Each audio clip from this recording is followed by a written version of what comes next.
Yeah, let's just go ahead and start. Do we need to start with Pledge of Allegiance and everything? Not at budget. Not a budget? I didn't think so. Roll. So, but we need to do a roll call, right? All right. Yes, I'm happy to do a Perfect, roll thank call. Committee Member Phipps. I see him there. Committee Member Van Gent. Yep, I see him there as well. Committee Member Lee. Here. Committee Member Myram. I'm back. Here. Okay, I'm unmuted. I'm present. Thank I am you. here too. My apologies. Committee Member Huber. Here. Committee Member Petzold. Here. Vice Chair Smallwood. Yes. Committee Member Sheldon. Here. Committee Member Walker. Here. Committee Member Exner. Here. Committee Member Hokanson. Here, in turn this time. Committee Member Pulliam. Here. And Chair Malone. Here. I think I got a call from Sandy Net. They're trying to fix my problem. But right now I'm on my little Samsung 9 joining you, and I can see only Stan's smiling face. I can't see anyone else yet. Now I see 4 people. So what a time for Sandy Net to go out at my house. Anyway. Hey, but they called you up when you had a problem. They sure did. They called. That's amazing. Ask any other company to do that. I understand you just went out. So yeah, it's great. So I see we've got roll call done. The next thing on the agenda is a call for any conflicts of interest. And we do have a hand up from Jan Lee as well. Linda, I know you can't. I can yours. see her The hand. question, so we'll wait until after the conflict. You have a question? Okay, so conflict. Any other hands, Jeff? Are there any conflicts of interest to declare? I don't see any other hands up, Chair. Okay. Oh, I raised my hand. I don't know if you saw that. I'm sorry. Oh. Oh, I didn't do the, let me get the participants list so I can raise hands. Yeah, as I said last time, I was on the board budget committee last biennium and was not identified as a conflict of interest. Nothing's changed, but I was told to go ahead and declare a possible conflict of interest. So I will do that and go from there. Thanks. Okay. Now, Jan, you said you had a question? Yeah, I just had a suggestion because we're running so far behind. I'm wondering if before we get to the 10th, if we would each make a list of what we would choose to spend for the 308,000 and send it to Tyler and let him match things up and see if we can at least get a baseline and save some time later. That was all I wanted to say. Thank you. And I got your email on that, Jan, but I was thinking until we can all come up with our list, but until we get through all the budgets, it's kind of hard to figure where, I think in fairness to all the departments who haven't given their reports yet and to other parts of the budget, if I was a member of the budget committee who was acquainting myself with this, it'd be hard to come up with a list of the 300,000, where I wanted to spend it. But I do believe that after the end of tonight, hopefully everybody can come up with their list and we can share that with Tyler so that he can then see where we have consensus. And let me see. Sorry. I guess at this point then, we need approval of the minutes.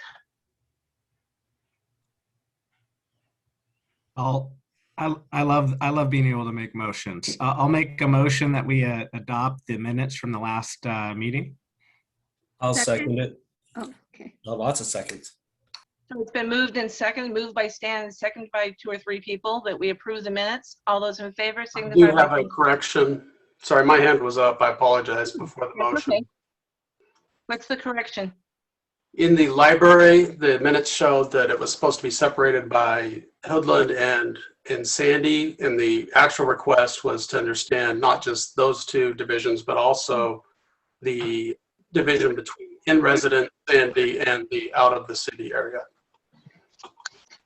I sent a note to Jeff to that effect. Chair, I'd like to amend my motion to adopt the minutes from the last meeting as amended by Committee Member Hokanson.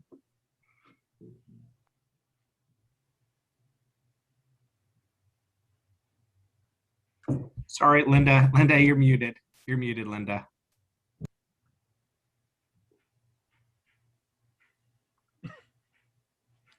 You're still muted, Linda. Unmute. Okay, there we go. All those in favor signify by saying aye. Aye. Aye. Motion carries by my eyesight. We will now move on to an item that we weren't able to get to at the last meeting, and that is public comment. Quite a few people sent in comments to the portal, which I really appreciate. But for those of, I'm going to pull my participants list up here. And I will call for comments now from the public on the Sandy budget. And Chair, if people are joining us online, there's a green button at the bottom of their screen, or I'm not sure on the color, to be honest, where they can raise their hand, or if they're joining on the phone, they can dial *9 to raise their hand. Okay. And where would we see those people? So if any of the attendees raise their hand, there'll be a blue hand raised symbol on the participant list. I don't currently see any hands up, but we can maybe give it another minute, just a minute or so. Of the 34 participants I see on my screen, how many of those are other than committee members or staff? There are 10. I do see that one of the members of the public has just raised their hand, so I can go ahead and allow them to unmute themselves. And then, as we typically do, if you could state your name and address for the record, and you'll have 3 minutes, and I will let you know when you have about 20 seconds remaining. So you should be able to unmute yourself now. I think you need to dial *6 on the phone to unmute yourself. There we go. I think you're unmuted now. Thank you. My name is Erin Findley. Address is 37616 Rachel Drive here in Sandy. Is everyone able to hear me? We are, thank you. Yes, thank you. Go ahead, please. Okay. Yeah, so I'm assuming this is the only time for public comment, and just looking at the agenda and what's being considered for budget, I'm calling in to speak about the aquatic program and the pool. Some quick background, I do have experience as a pool lifeguard. I also was raised in an area where we had a junior lifeguard program at the beach, and also in a junior search and rescue program. So is this sort of a bias for me, but I think it's a healthy bias. I'm just looking at the history of the pool as I know it. I was fortunate enough to have my own daughters be a part of the aquatics programs when they were running. We were able to see the renovations and attend the pool after that, and then we were very sad to see it close. I do feel very passionate about, as we look at the growth here in Sandy, seeing this type of facility and the programs that go with it coming back for our youth. And just to throw a couple of statistics out there and why I believe this is so important. Just speaking for our 1 to 4-year-olds who live here in Sandy, drowning is a primary cause of death for that age group. We know that swim programs are a huge piece of prevention, and that the #1 cause for drownings when they are accidental drownings is that those victims did not have an ability to swim. It's a skill-based issue. There's also an environmental piece that I was able to watch happen with those programs, where education was happening not only for the swimmers, but the families around the importance of wearing life vests and everything else that I kind of took for granted in my youth growing up and learning about and understanding water safety. So I'm just speaking to that piece and just asking that when we look at budget, even if we are looking at setting aside some funds and maybe having a contingency for other funds that would need to come in some way, shape, or form, that we do aggressively look at this as an option to try to open that pool back up and get some programs back out there to our youth. That's all I have. Thank you for your time. Thank you.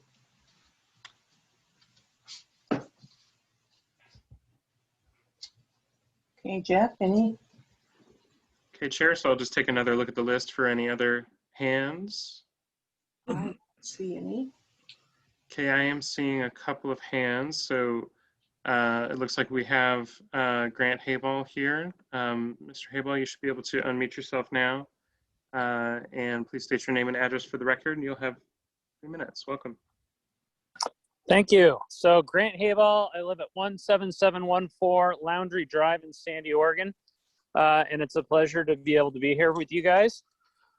Similar to her story, I grew up in Sandy. Aquatics have definitely benefited my life and given me many opportunities through just aquatic safety, swimming, and whatnot. Also through job experience as a lifeguard, a swim instructor, and then eventually a general manager for a park district. And then currently I'm a high school principal. And so I have 3 kids in the community, and you know, aquatics is a huge part of what I'd love them to be a part of. And so ideally, I think it'd be amazing to be able to pass a bond in our community, especially as it grows. But until then, it would be wonderful to be able to open up the aquatics center. And so allocating dollars towards aquatics. And so as you guys get ready for budgeting, you know, unallocated general funds, as well as stimulus money and urban renewal. And so, you know, 90,000 K or whatever the maintenance is for aquatics is just not enough to be able to build this thing. And so I think, you know, if we're spending $90,000 a year on a facility that's not being utilized, I feel like that's not fiscally very responsible.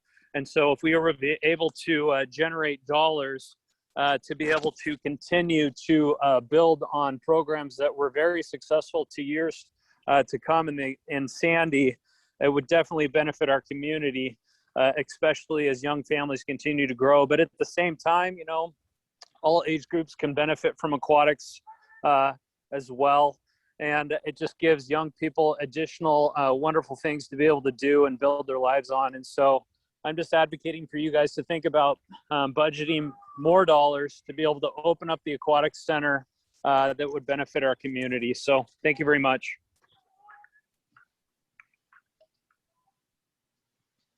Thank you. Thank you, sir. We do have another hand up, Chair. You should be able to unmute yourself now. And please state your name and address for the record. You'll have 3 minutes. I'll let you know when there are about 20 seconds remaining. Welcome. Hey, my name is Jan Sharman. I live at 18635 Van Fleet Avenue, Sandy, Oregon. I'm a big supporter of the pool. I've worked there. I'm involved in the high school swim team. It's a destination that hits every age group, as Grant had said, from 0 to our elderly. It's just a wonderful, I grew up on a boat, so I had to learn to swim. So I think it's a great thing for every child to learn to swim, especially around water that we have in Sandy. Our swim program was very successful at Sandy, run by the high school and then run by the city. I worked for both at both times. I really think that it gives Sandy a destination instead of just being a drive-through town of gas stations and donuts. Thank you for my time. Okay, thank you.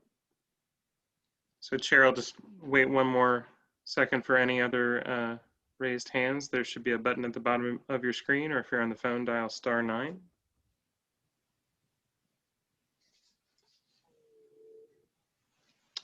And Chair, I don't see any other raised hands.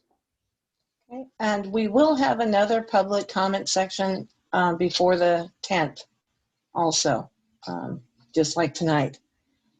So public comment over, we'll move on to new business and turn it over to Tyler or whoever. Thank you, Chair. We're going to continue with our department presentations. Okay. And we have some additional general fund departments to cover, and then other funds tonight. Andy's turn tonight, right? Yes, and several other staff members, including utilities, some miscellaneous funds, and building and planning as well. I think, I'm sorry, Jordan. Don had his hand up. Don?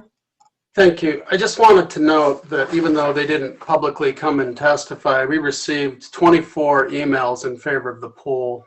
And it might be easy to gloss over them just because of the sheer numbers, but think about that. We could have sat here for another 30, 40 minutes listening to people talking about a pool. So it's just something I wanted to make sure is in the front of our minds. I hope everyone was able to view those. Those were sent out to us by Jeff, all of the emails that came in. One of them was from the last citizen who spoke. She also contacted us through the portal. But yeah, I printed them all up and read them all. And I do see where it's a big concern and that no one means to or intends to or wants to give the impression of them being glossed over, Don. We're all aware of the need in the community. Back to you, Jordan. Great, thank you. So I believe the first department is the Parks, Buildings, and Grounds, so Parks and Facilities. And then after that, I think, Kelly, you'll be up with Planning and Building. You're on deck. Sports metaphor. So Parks is Mike Walker, Public Works Director. Hi, I guess there's the PowerPoint. I don't really have much on the PowerPoint. I'll just go from the budget narrative. Parks, Building, Grounds is responsible for the city's developed parks, undeveloped parks, and open spaces, as well as building and facilities maintenance at city buildings. Tickle Creek Trail, pedestrian paths, stairways, walkways, trails, things like that. The FTE count is 3.18. We have 3 full-time staff in a seasonal position. However, we've had trouble over the last 2 plus years, filling that seasonal position. So sometimes that's split with a seasonal position in the Public Works Department, and sometimes it just goes unfilled. We've had 2 recruitments so far this year and have had no luck filling that position. So we'll try again maybe when school is out and have a little more success with that. But that really kind of puts us behind at the beginning of the season when the landscaping starts to need maintenance and turf needs mowing. But for 2019-21, some of the kind of the high points or low points were we had some significant vandalism that take place at the rental house that's on the Bornstead Park property. We had a couple of break-ins there. People were stealing produce from the community garden and storing it in the refrigerator in the rental house. And so we removed a lot of vegetation around the rental house, planted some more appropriate vegetation around there to make it more visible to the neighborhood. And it helped that we had a tenant move in there, but we had a little delay that impacted our revenue from the rental house. To have to refinish floors and replace drywall from the vandalism that took place. Another highlight, I want to thank Sarah Richardson in Community Services and Recreation. She really did the heavy lifting along with the Parks Board on developing a herbicide use procedure and practices to help us reduce our reliance on herbicide use in parks and grounds maintenance.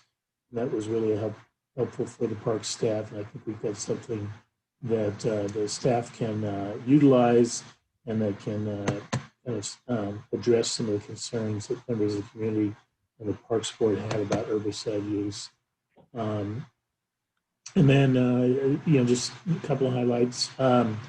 We try and keep the dog park, takes a lot of care and feeding like a dog. And so we have to, I think it just emerged from its spring closure on Friday, where we try and get it seeded and get some seed grass established before it has to go through another summer of use. And the parks maintenance worker transition was from, we had a kind of a shared position when the pool was open, a shared position between aquatics and parks maintenance. And then once the pool closed, that transitioned to, there was a little sharing of the personnel costs as well between those two funds. And then when the pool shut down, this became a full-time position in parks maintenance. And so this will be the first full biennium with that position fully funded. And so for next year, for the upcoming biennium, we want to implement the herbicide use policy and expand opportunities to increase biodiversity in parks and open spaces. We're still trying to determine exactly what that means, but once we do, that's what we will do. Once we figure out what that is, we'll pursue it. That's all I have. If anybody has any questions, I'd be glad to answer them.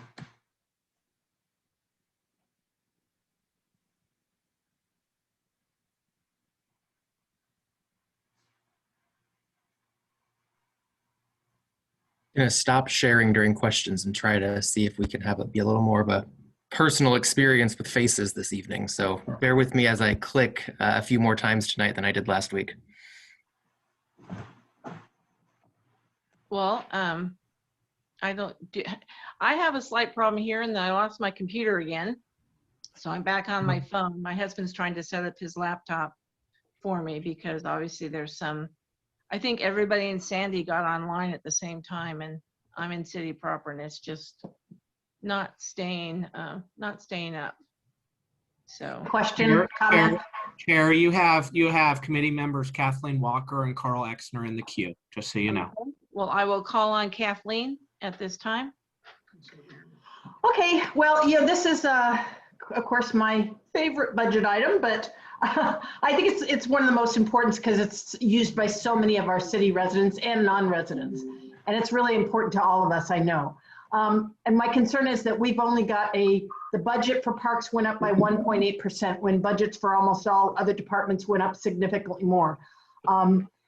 I still am concerned that we have not been able to isolate the costs for buildings maintenance and all, because I think those take a lot of care and feeding and they get done regardless because the employees need them. And so that means, and then the cost for doing those building maintenance is increasing as we know. And so that means even more of a hit to the parks budget. So I am concerned also that we do not really have any other goal other than the herbicide plan for the parks. And yet we're adopting a new parks and trails master plan here in the next couple months. So I would hope that we could kind of come up with some good, some additional goals and really put some funding, a little more funding towards this. I really think that, you know, it appears we're cutting an FTE rather than, or cutting a part of an FTE. And again, no other department that I saw was cutting an FTE. And so again, when we're subsidizing, you know, library, rec, senior, transit, IT, and police services to extensive populations outside the city, we're now reducing our allocation to our most popular asset that we have in the city. So I would like to see us dedicate a little bit more funding and effort and flesh out some goals for this as part of the budget process moving forward, working a little bit maybe with the Parks and Trails Board to kind of flesh out some goals and some funding, some additional funding. Thanks. Okay. I think so, yeah. I had my next hand up, I guess. I guess Carl's next up. Yeah, one of the things to answer Mike's question about not sure what biodiversity is, City Council just recently passed the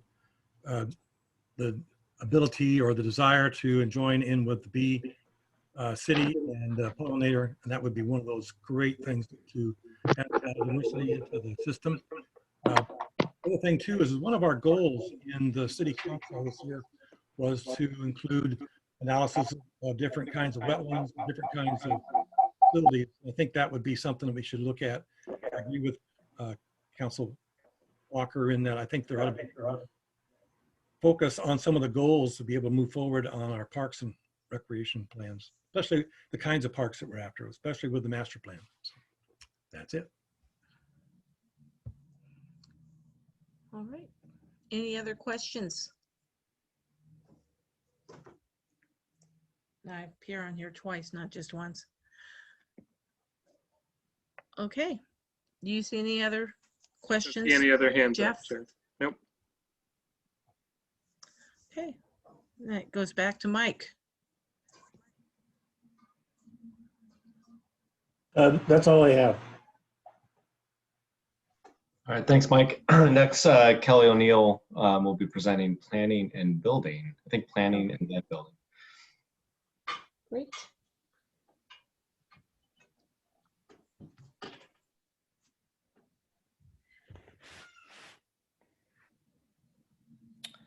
Good evening. So yeah, last biennium we changed the name from planning and building to development services. At that time, economic development was housed under planning and building, and we were getting some confusion and some questions around that, so we changed the name of the department. Earlier this year, economic development, as I'm sure Jordan will cover a few minutes after me, is now being housed under city administration.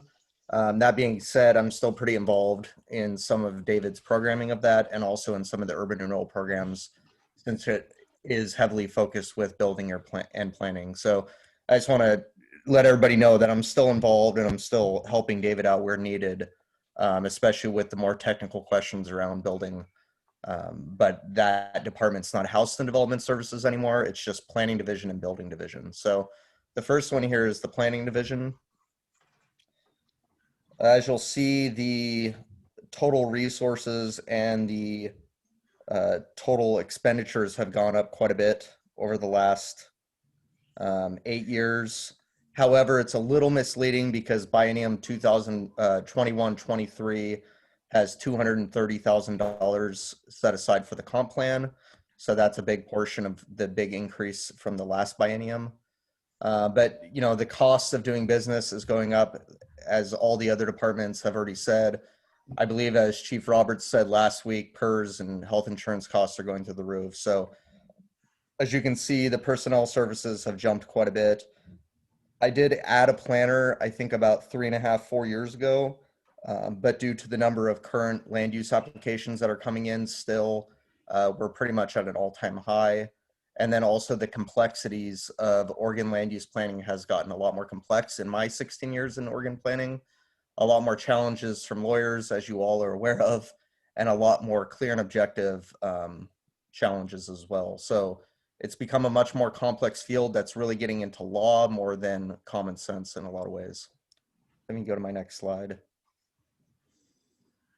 So some of the main accomplishments, I won't read through them all. You can read the list there, but annexation of the Cedar Ridge Parkland property via voter approval was a pretty good thing to get accomplished. It's located outside the UGB, so it had to go to a voter approval. So that was, I think, about 75-25% that the voters approved that. Along with economic development, we accomplished recruitment of a brewery, Boring Brewery, and made some accommodations for them in the parking code and the change of use section prior to the parking code changing to make sure that that business could be located there. Piggybacking off of that, we updated the parking code, which was long overdue, to come in line with what a lot of other cities around the state and country are doing. And then with the help of Jeff Aprati and Jordan, we instituted a lot of additional planning transparency. Shelly Dennison in our office did a great job with starting videos, and we're going to have more of those coming out over the summer. We also have done additional mapping and additional website database stuff. The upcoming goals are to finish the Pleasant Street Master Plan and the Downtown Walkability Plan. Those both began about 3 to 4 years ago with an intern. Were put on hiatus for a while because I went down to one planner other than myself in the department. But now that we're back to full staffing, we've been working on those quite a bit. As you all are aware, because you set it as a goal, we're starting the city's comprehensive plan update. The last one was done in 1997, so it's a pretty big task. We're also completing the TSP and prioritizing projects in the CIP. One thing I didn't get on this page due to just spacing is we're also doing a bypass feasibility study with ODOT. So that's another thing with the TSP. And then as you all also know, because you set it as a goal a couple months ago, is we're going to be looking at a lot of revisions to chapters in the development code over the next few years. And I'm hoping to send out a survey later this week, actually, that to the Planning Commission and the City Council, that your input from that will then give us information for how to hold a joint work session in early June between the Planning Commission and City Council. Next slide, please. So we do have limited contingency reserve. About half of our budget, I believe, comes from fees and assessments, and half of it comes from property tax. So we do have limited, I think it's about the same as last biennium, $60,000. And this is a common theme in both the planning and building division, especially the building division, as I'll go over in a few minutes. We're heavily reliant on good economy. So if the economy tanks off, or we have another, God forbid, another recession like 2008, our budget really gets hit hard. It's because we rely on fees and applications so heavily. So one of the things we're going to be doing, again, in line with the council goals, is being proactive and making sure that our fees are equitable and that development's paying for itself.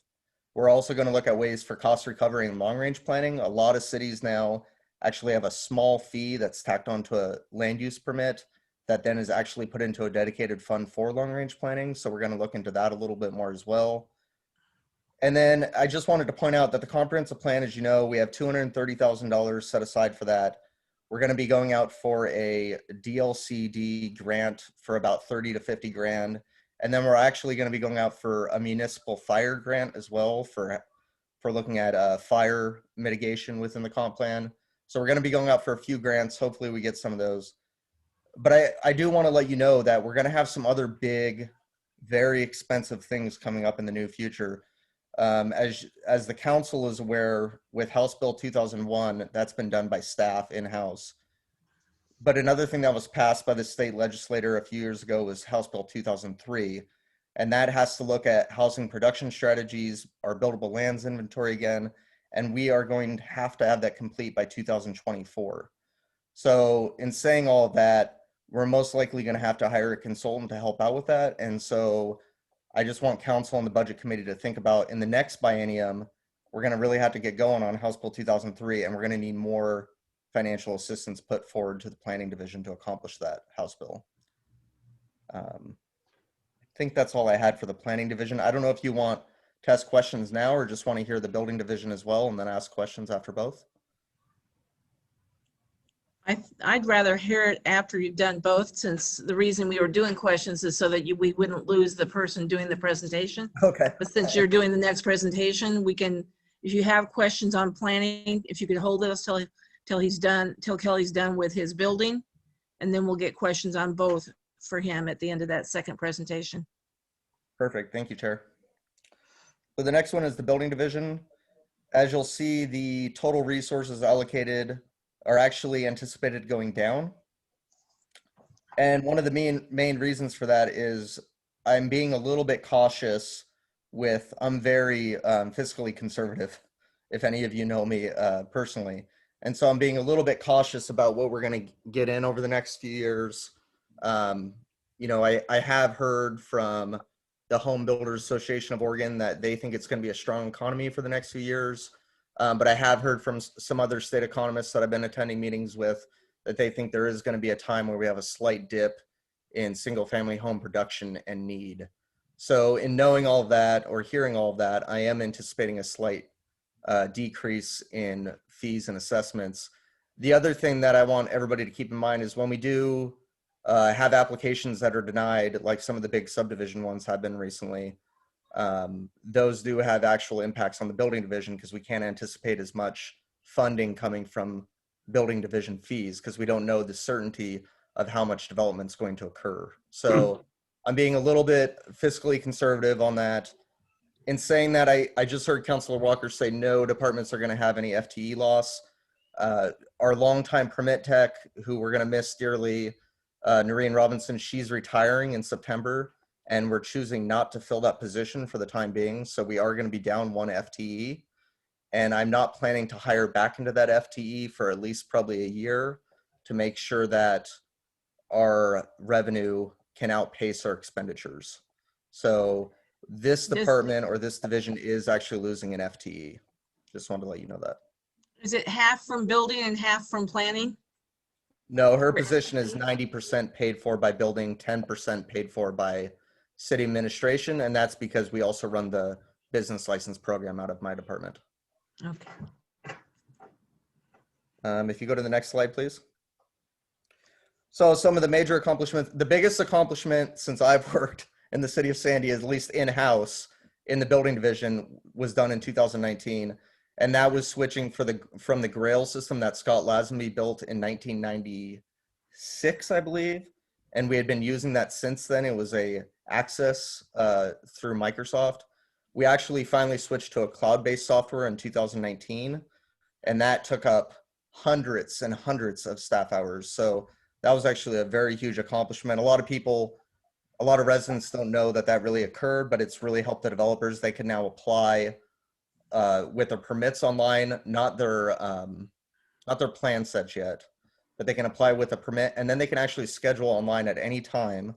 The other great benefit of it is they can be logged in, say for permits in Happy Valley, and with one click, jump over to their house permits in Sandy. So there's no more going to different systems and stuff. So it's a great accomplishment. Noreen and Marisol in my department did most of the heavy lifting. And then we've also instituted a more robust and coordinated review process with Gary Boyles, who's the fire marshal as of, I believe, about a year ago.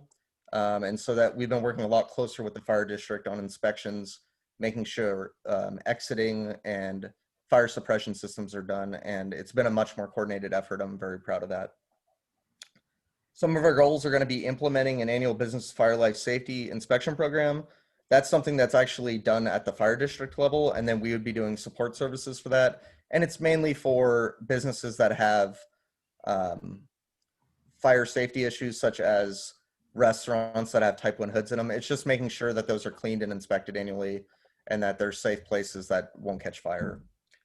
And then also, similar to the planning division, we want to evaluate our revenues to make sure that our expenditures don't, or that our revenues outpace our expenditures. And then we've been working on punch lists for business owners and homeowners, which I'm hoping, we had some delays on it, but I'm hoping to have those in the next year.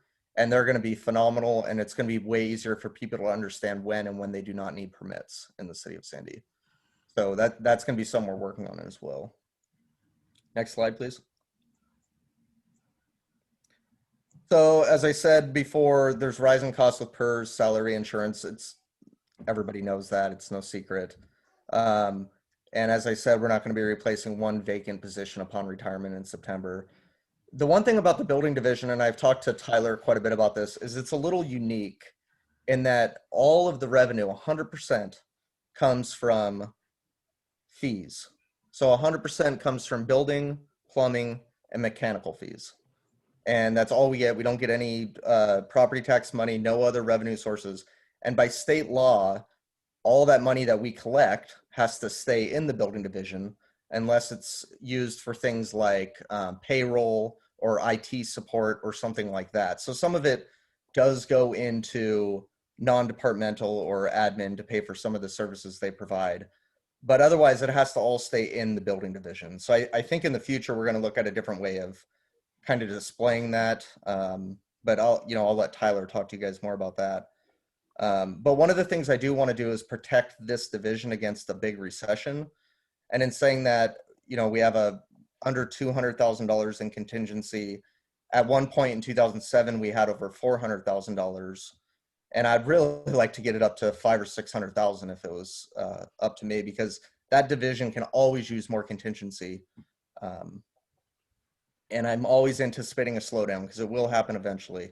As we all know it, there's peaks and valleys in the building market, and at some point we will be in a down market again. So I think that concludes my division highlights.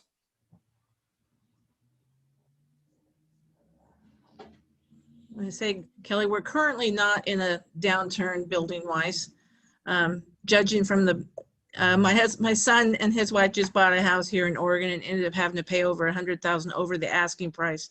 I think that would spur some developers, even though the cost of lumber has gone out of sight, that would spur some people to want to build houses and capitalize on that current market. Yeah, a sheet of OSB. I don't know if you guys know what that is, but that's basically the plywood that they put behind your siding on your house. The cost of that went from $10 about a year and a half ago. Now it's at $50 a sheet. So, yeah. Yeah, my son said that people were telling them they were building a house and they had to have at least $75,000 over the cost of what they were asking on their current house to pay for the lumber increase on their new house. So yeah, things are crazy right now. Any questions from Kelly on either of his presentations? I see Jan's got her hand up. That's the first one I saw, so I'm gonna call on Jan. You got about 6 or 7 hands here, Kelly. Okay, I'll just be quick. I'm a little concerned about waiting until 24 on looking at the housing increments that we have to perform under House Bill 2003, because besides 2003, there's a bill pending 2488 that would require a housing report based on income, and those are all due in June of 2024, so I wouldn't feel hurt if we had a little bit of edge that would help us go toward that. And then the other thing is just a quick question for Kelly. On your transfers, other departments' transfers have gone down, yours have doubled, and I was wondering what that was. Yeah, I'll have to have Tyler speak to that, but I think it's mainly because a lot of the legal fees have been, I think I've assumed more legal fees in the indirect support cost line, but I'll let Tyler answer that. Yeah, one of the things we did this biennium was update our indirect service cost methodology. It had been a few years since that had been updated, and so the quick and dirty version of that is the indirect support costs, generally speaking, are comprised of a combination of FTE and operating budget for the departments. That operating budget includes, a legal component as well. So we've seen a slight increase in legal fees. The planning department has utilized a lot more of the legal services for some of the projects that they've been working on. And then there also has been some staffing changes. As Kelly mentioned in his presentation, we've hired another planner in the last couple of years that wasn't reflected in the original cost allocation. And so that's showing up now going forward into the upcoming biennium. It's mostly just housekeeping and getting a better representation of the true allocation of where the expenditures are right now. Did that answer your question, Jan? Okay, I see, I'm gonna call on Daniel Phipps. Kelly, just wanted to say I appreciate your approach. You have my support in building up your reserve account. Thank you. Next on my screen, I show Kathleen Walker. Hi, thank you, Kelly. Good presentation, and I really appreciate all the things that you all have made progress on for the planning area. And I apologize, I didn't look too closely at the building development thing because I noticed that it didn't have any general fund revenue. It was totally funded by fees, so I didn't even hardly look at it. I was thrilled with that. That was my comment. Glad to see this is covered by fees. But I have a couple questions on the planning, and that is the TSP grant that we got in the carryover balance? Because that was wasn't that like a $200,000+ grant, or is that the carryover? Yeah, that's a great question. All the TSP and bypass money, I believe, so only about 9,000 came out of planning, and then I believe the street fund paid for 14,000 of the TSP, and I think about 60-something thousand of the bypass study, and then the rest of it was all paid by ODOT. But I think, and Tyler and I would have to double check, but I think it's all been paid in this biennium, I believe. So Tyler, I'm just kind of wondering, is the money that's that line item for revenue and assessments or whatever, is that, I assume ODOT gave us a chunk of money, and I guess my concern is that where is that? Is that in the planning department? And my bigger concern is that it seems like we're just starting out with the TSP, and the lion's share of the work is still to come this fiscal year. So I'm assuming we haven't spent the money and you have yet to do the work. Yeah, I think we'll look into that, Councillor Walker, and get you some information later this week. Okay, great. And then I just am curious, I get the slowdown stuff too, and I like where you're going with the planning fees, and I was just curious about, about how much are planning fees covering the cost of planning operations to implement the development fees are charged for. And again, concerned that taking on I said, obviously like the comp plan and other things maybe don't need to be reflected in the planning fees, I guess, although you did mention another opportunity to start having a little money savings for that. I am concerned about all these new state mandates. Are these just all unfunded mandates that we do all this and they're getting a buttload of money here coming down the pike, and are they gonna shove out any money to implement all this additional costly planning efforts along with that, or are we supposed to just eat that and get her done? Yeah, it's a good question. The HB 2003 stuff, they did have grants for it, but we weren't even eligible because ours isn't due until 2024. So they said we were not a first round community, so I couldn't even apply for it. Okay. I'm hoping they re-up that grant. However, the last two grants, and I've talked to the state about this, just to let you know, the Safe Routes to School grant that I applied to with Oregon Trail School District, and also another ODOT grant, we have not received those grants, and they've told us that basically we're not a high priority community. So I don't know what that really means. But I will apply for every grant out there if we can fund something with it, but I'm not sure if we're going to get them or not. Yeah, and I understand these mandates coming down the pike, but I also am concerned about taking on, a comp plan and the new, stuff. And I would like to see us, I think that we do have a lot of multifamily and middle housing already zoned. And I feel like, we might want to be looking at trying to get some exceptions, look into the possibility of getting some exceptions granted since we already have that zoned, rather than, and maybe that would get us out of some of this required planning. So anyway, good job. Thanks. That sounds like a council problem instead of a budget problem. Noah, you had your hand up. I was going to go to Carl or Don, but you've had your hand up and down several times. Did you have something you wanted to add before I go to the counselors from the budget committee? Noah's not on screen now, so I'll go to Carl. You surprised me. Luke, sounds like you're eliminating, at least for the time being, Noreen's position. One of the things that I have seen in the last few years is that our ability to discuss, interact with our business people and new questions coming in. I know I personally, when I put my real estate hat on, I've been in the office quite a bit asking for the things that it takes to make sure things go forward on small developments as well as the bigger ones. What kind of process do you have to make sure that we don't fall down in this area? I guess I'm concerned that we should not be falling down. We should be exceeding in this area.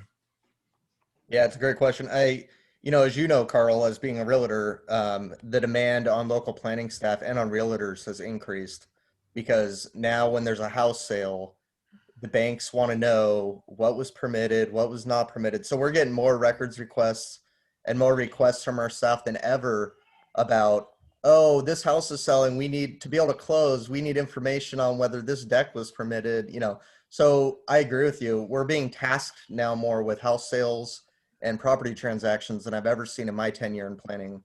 I'm really hoping that Marisol and Rebecca, the other two admin staff, they're both very capable and they're both great workers. So I'm hoping they can pick up the slack, but I do have some concerns. Yes, I won't deny that. It certainly is a high level concern for me. I know that we are starting to get some positive feedback from the folks that I talk to and interact with out in the developments and the builders arenas. And I think it's really crucial we don't lose track of this one. One of our goals is to foster economic recovery. And if we're not getting that responses back to those folks who need to be responded to make sure they move forward and get help. I think that's the wrong direction. Okay, thanks. Kelly, we collect a fee when that is requested. When those record searches are requested, do we collect a fee for that? We certainly always can. We don't always charge it. We just try to be friendly about it. But, you know, if it takes more than 20 minutes of staff time, 30 minutes of staff time, then we usually do collect a records request fee. We also introduced maybe about 3.5, 4 years ago is a bank loan letter. So when somebody does call and they want to know whether a property is zoned adequately or something for closing, we do charge for that now. We used to not. So we are recovering some of those associated costs with closing costs now. But we're still pretty small town and friendly with it. If it takes Right. 20 minutes or less, we just do it and help the people out.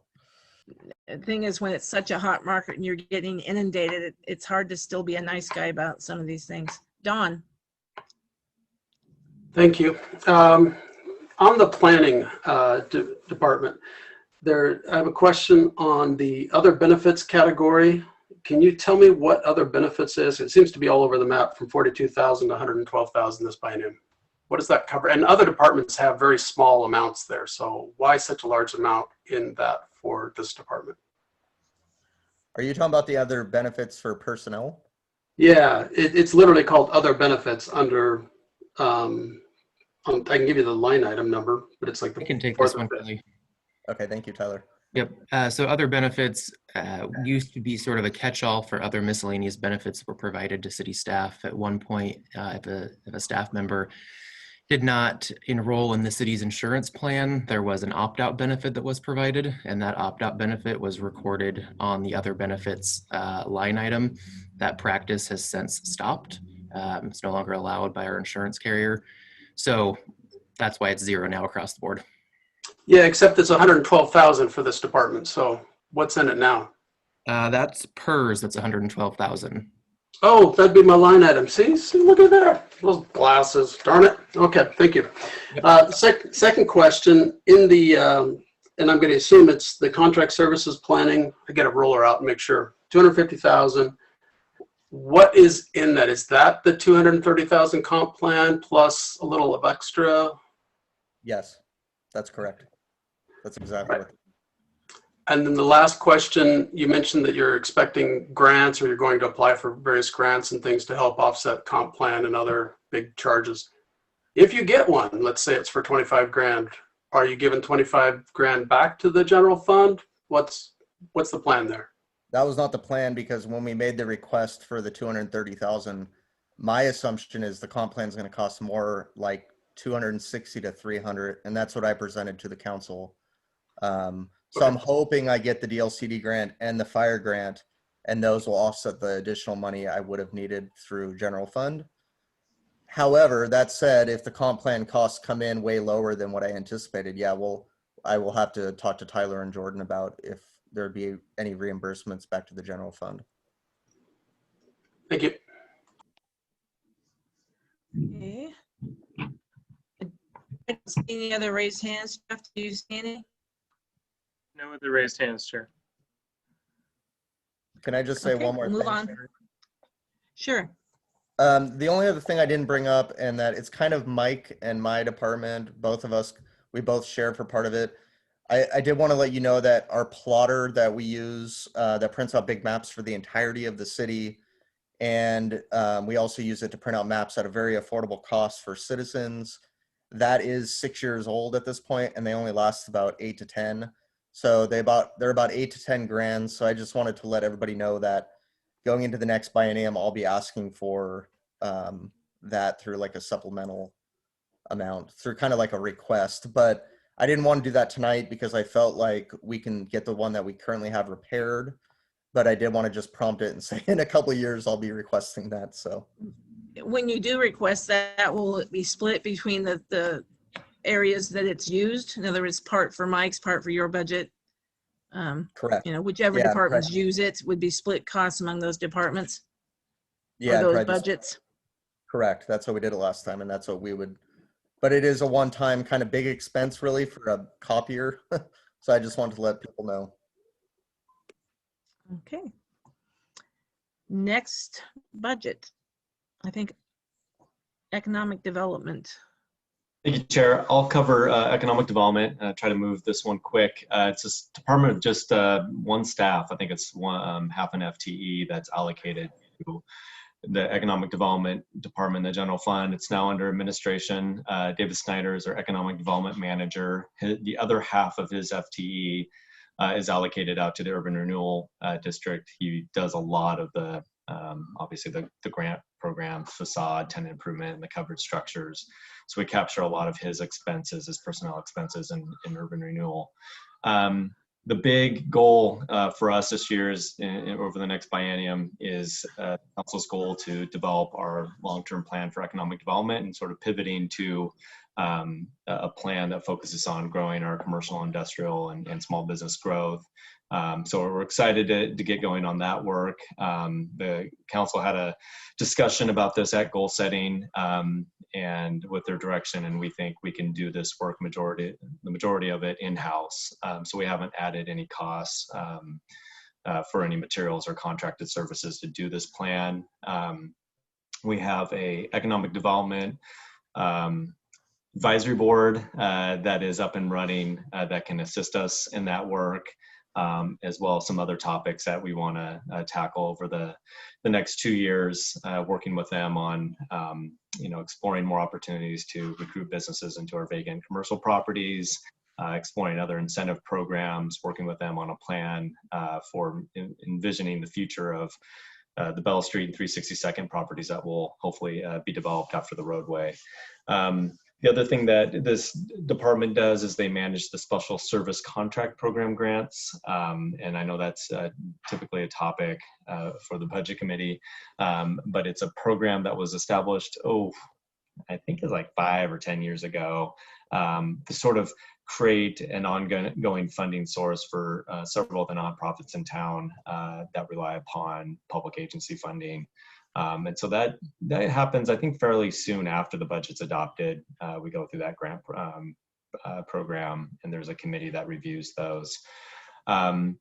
So next slide, I think it's probably it. Yeah, happy to answer any questions. Like I said, I'm kind of standing in for David as we brought economic development back into administration. Work closely with David on a lot of these initiatives. Economic development's been a focus of the city council for a couple of years and will continue to do so. It's going to be a critical function as we head into COVID recovery. And I know the council will want to have a conversation at some point about the use of like ARPA funds for more small business assistance is one of the things that we could do with those funds and getting our businesses on our main street back and operating at full speed. So happy to take questions. Jordan, I just had a quick one. Personnel services, the 138,000 for 0.58 FTE. What does that cover besides PERS and the salary of that 0.58? Yeah, so that's 0.58 over a biennium. So that's salaries, insurance. For 2 years, so it's 75,000 a year, whatever. Yeah, so that's the full cost. So salaries, benefits, PERS, everything. Okay, Don, I see your hands raised. Thanks. I only had a minor question to you. You kept talking at the end there, Jordan, and you raised another one. So this 85,000 in grants programs, does that mean we're paying grants out of the general revenue? Is that what you're saying? Or is that just an administration that's coming from somewhere else? Yeah, and since I'm not quite the Sandy historian yet, there is some history with the SSCP, the Special Services Program. That money that is the grant program that is general fund funded, and it's $60,000 that we budgeted for the biennium. And I think we did 40,000 last year to, I think it's like Ant Farm, the Chamber of Commerce, or maybe the Action Center received funding through a grant application process. The other program is the tenant improvement program that we budget. I think it's $25,000 that we do for the biennium, and that's really just to capture maybe one grant that we give that is for businesses that are outside the urban renewal district that are restaurants or bars or childcare businesses that could benefit from a grant. So that's really what that is. So yes, those are both general fund funded grants. Jeremy? Yeah, I didn't see in there the ability, or maybe it's in some other line item, but we were supposed to go out for a study. We do every so often. We haven't done one for 6 years or so, maybe 8 years, every 2 years, on a market analysis, which we've done before. Back, Linda was here when we were doing them then. Where is that in the line items to make sure that the money is there to be able to do it? So we paused it because of COVID happening and felt it was probably better to do it after COVID, so we got a real representation from our community what was needed in Sandy. Yeah, so I didn't put that in the budget, except for there's 25,000 in contingency. I think the cost for the market study is like 20 grand. I can't quite remember what the two proposals we got, but you know, we budget at the bottom line, so you know, it's easily could be something that you guys can direct us to fund and use contingency. But I agree with you. I think we were excited to do that marketing study here, and then it was like right at the same time as COVID. So we could put that in the plan. I think our focus really, I mean, we could definitely do that in the next 2 years, but our focus will be a new strategy and economic development plan. If we need to do the marketing study first, I mean, well, happy to get the committee's feedback, economic development committee's feedback on that, if that's going to help us kind of inform how we should target and what target industries we want to do. It's good to get the lay of the land before you start developing a strategy. So. Okay, yeah, because that was kind of the feeling, and we were anticipating coming to council prior to ask for some additional funds because the study hadn't been done in a while, so it was going to cost a little bit more in that. So just that's what I was looking for there. Can you use urban renewal funds to do a market study? I think with urban renewal plan, you probably could if it leads to focusing redevelopment activities, which we probably can include that components. So maybe a portion could be funded from urban renewal, and maybe we've done that in the past. The benefit of Sandy is, one, we have a very flexible urban renewal plan, and two, besides a small pocket, you know, pretty much all our commercial is in the urban renewal area itself. So yeah, we can look into that, see if it does, is it eligible expense. Kathleen.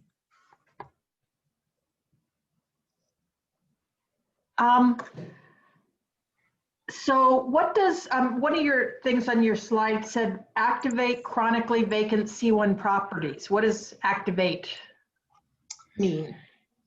I mean, that's really about our strategy, our economic development strategy too, especially in our downtown, you know, these vacant properties that may be vacant storefronts, or even worse, maybe, you know, we've done a good job of getting those derelict buildings kind of cleared out.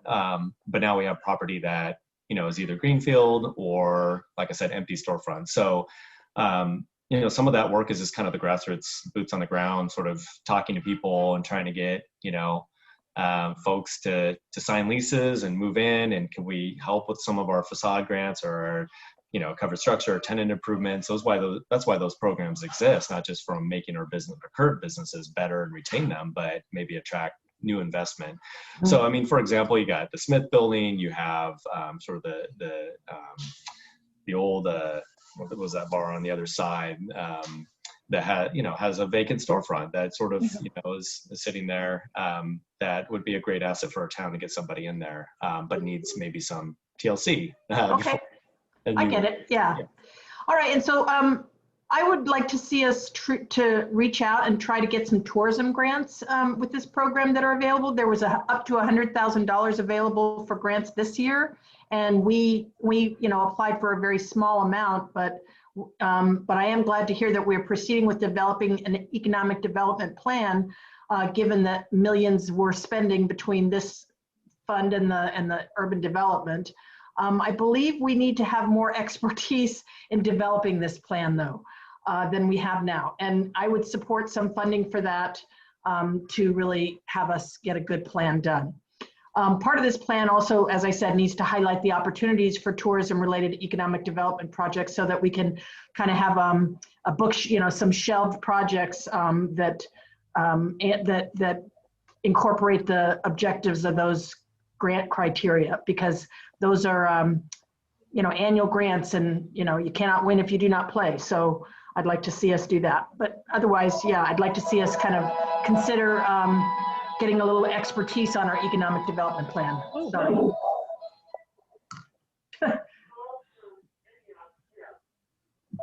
Mute.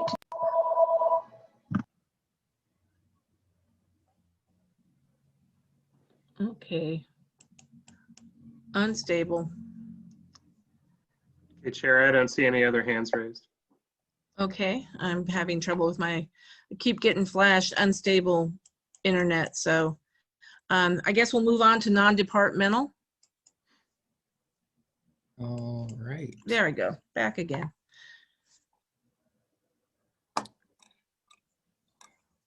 I'm assuming that's what we're moving back onto is non-departmental. Yep, I just got to find the right window Slide. to share with you all. Got too many tabs open, as you can imagine. Yeah.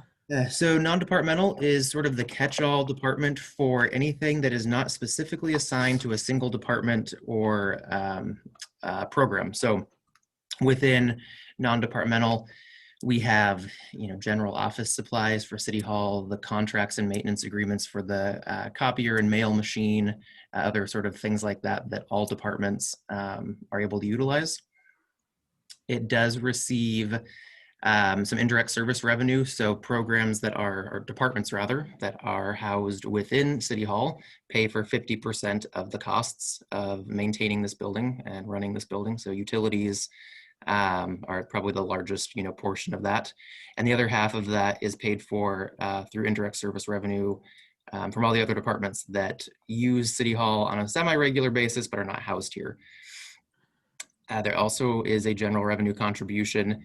This 2.3 million that you see on the screen right here is heavily inflated due to 2.3 million of ARPA funds, as well as the 308,000 that Jordan and I have talked about a little bit throughout this process that can be used for the budget committees, or used rather at the budget committee's discretion. And then within the non-departmental department, the city's general contingency is also housed. So of that 3.5 million that you see down here, again, there's 2.3 million in ARPA funds, about 308,000 in sort of unassigned funds. And then that leaves just over $950,000 set aside for general city contingency. During the current biennium, we developed a reserve policy and increased the general fund contingency to 5% of operating costs. We've also managed to do that as well going forward into this upcoming biennium, maintaining that 5% level. And our goal, as always, is to maintain and look for opportunities to increase city reserves. As I've already indicated, quite a bit of money is not allocated or appropriated to any other department right now for the use of these funds for two reasons. One, we want to develop a list of priorities and projects, but we also want to make sure we wait until we get firm guidance from the feds before we start appropriating money, and avoid any sort of misappropriation when the feds make a last minute change, which they have been known to do from time to time. And with yeah, bottom line though, Tyler, of that 3.558, about $1 million of it is kind of our rainy day fund in the general fund. And then the other, the 2.3 and the 308,000 or whatever, that will be, it will find a home once we get clear direction, and once you get clear direction, not only from the budget committee, but the city council on where they want that money allocated. That's correct. I mean, it's not gonna be sitting there 2 years from now going, well, this is the 308,000 we didn't spend in the last biennium and the 2.5 million that we couldn't figure out where to send it to. It's gonna find a home. Long term, it will find a home, unless, of course, the budget committee and council decide to keep that 308,000 in contingency, for a future identified project.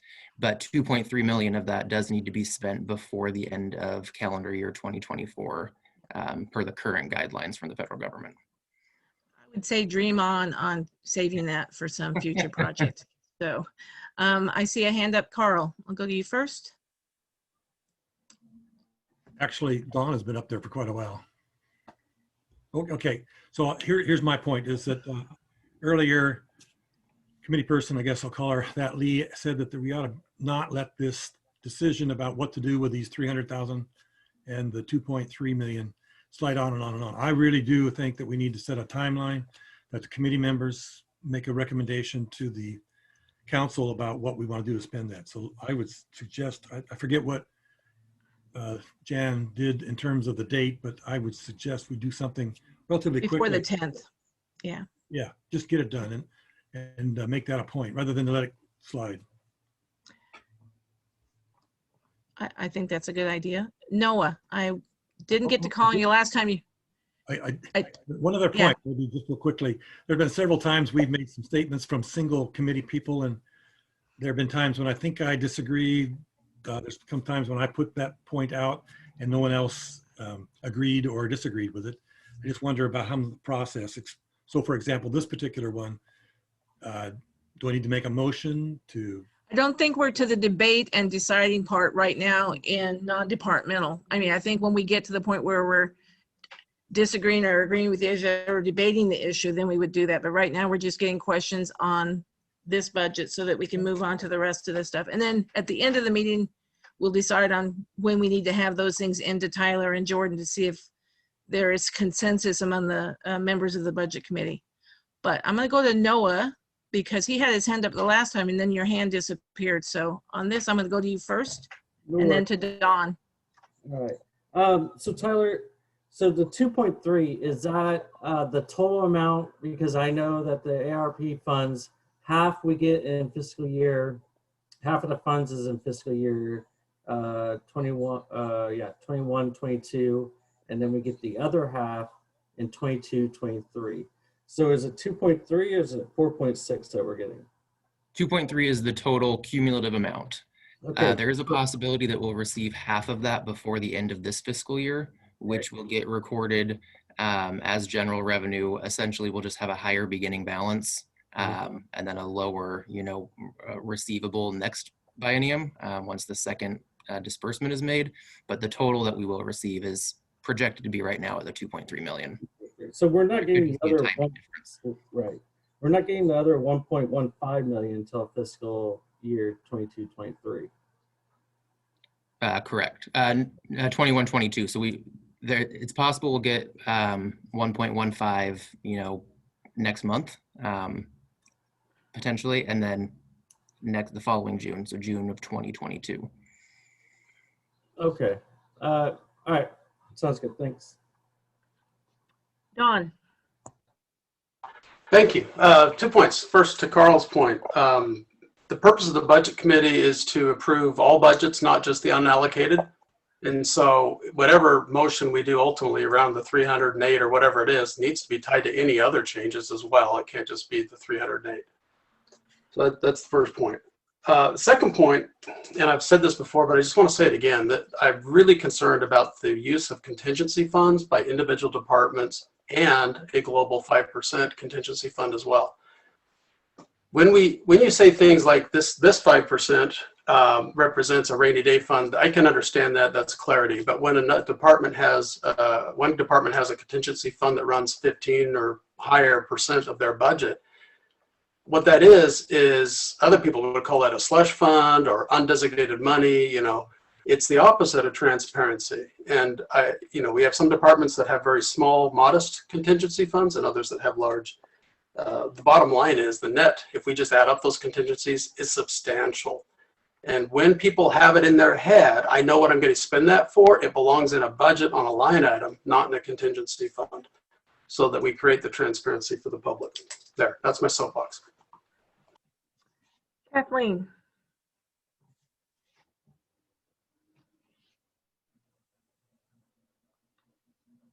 Yeah, Don just covered the point I was going to make. I am a little confused, and maybe Tyler or Jordan can answer the question about, is the contingencies in all these department budgets kind of the expected carryover they want to bring into the next budget year? I mean, it just seems like they already have a carryover, plus they have a contingency.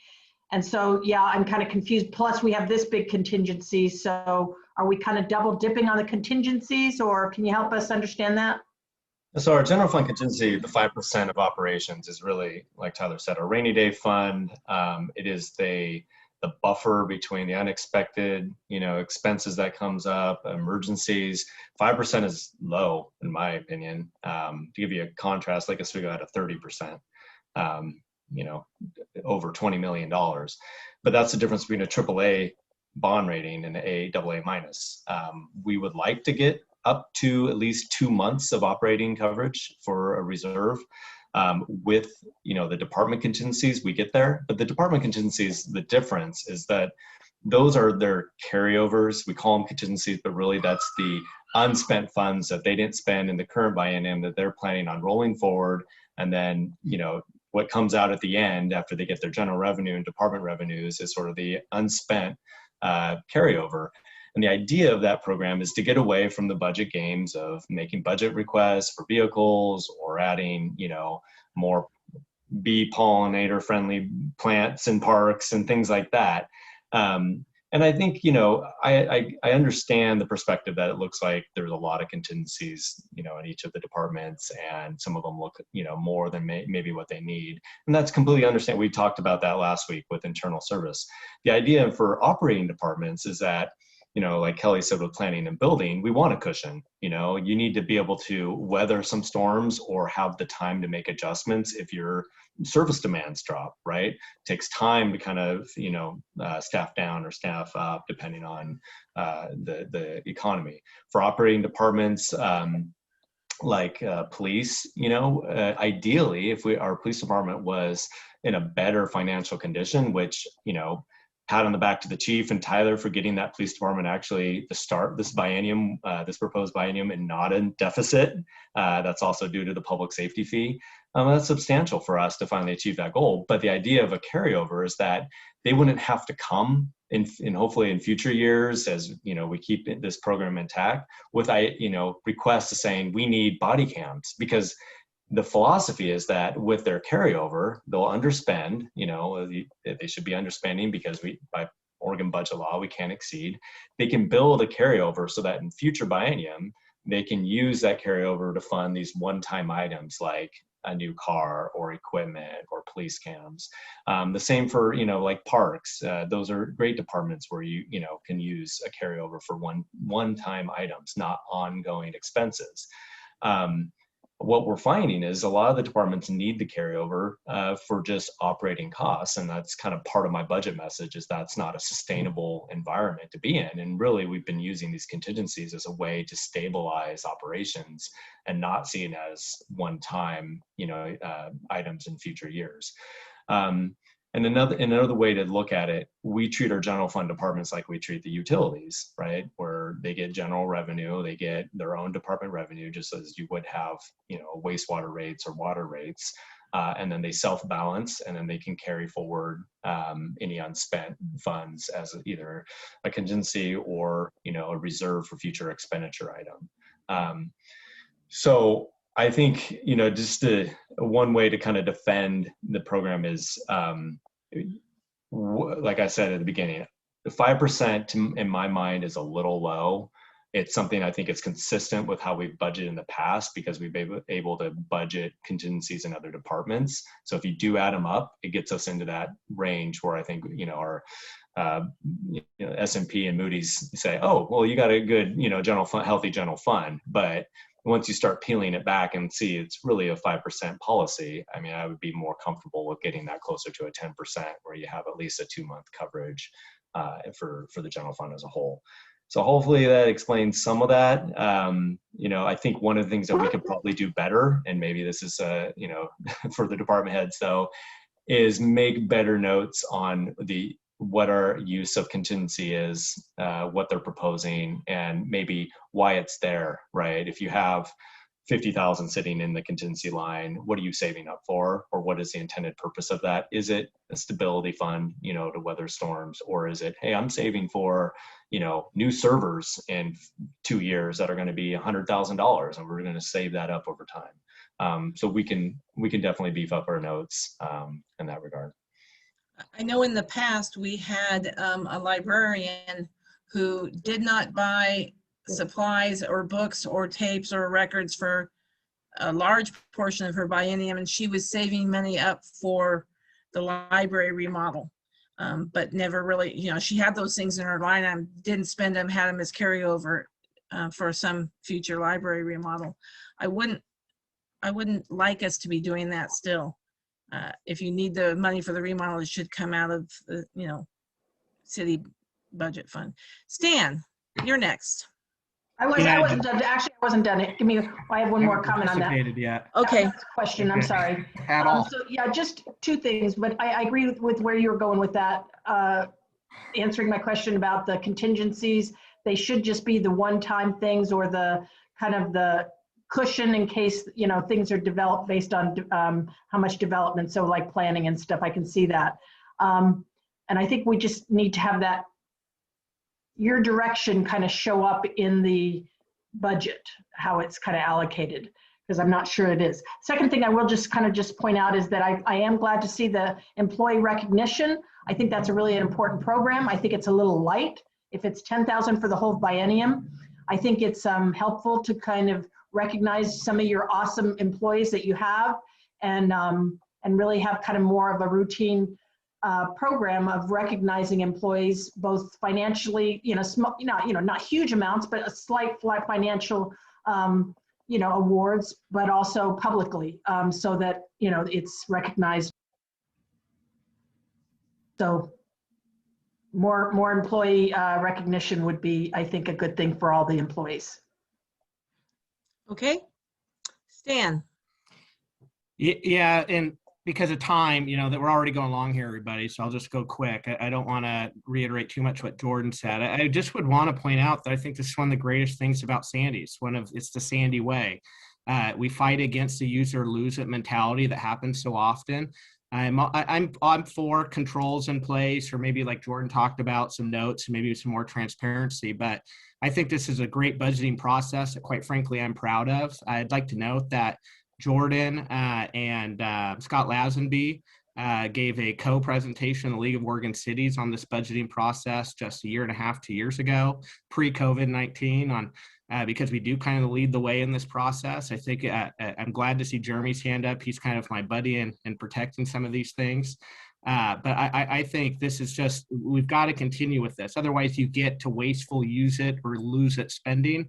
And we should be recognizing and rewarding some of these department heads for this kind of budgeting, not making them worried that we're going to steal from their contingency funds.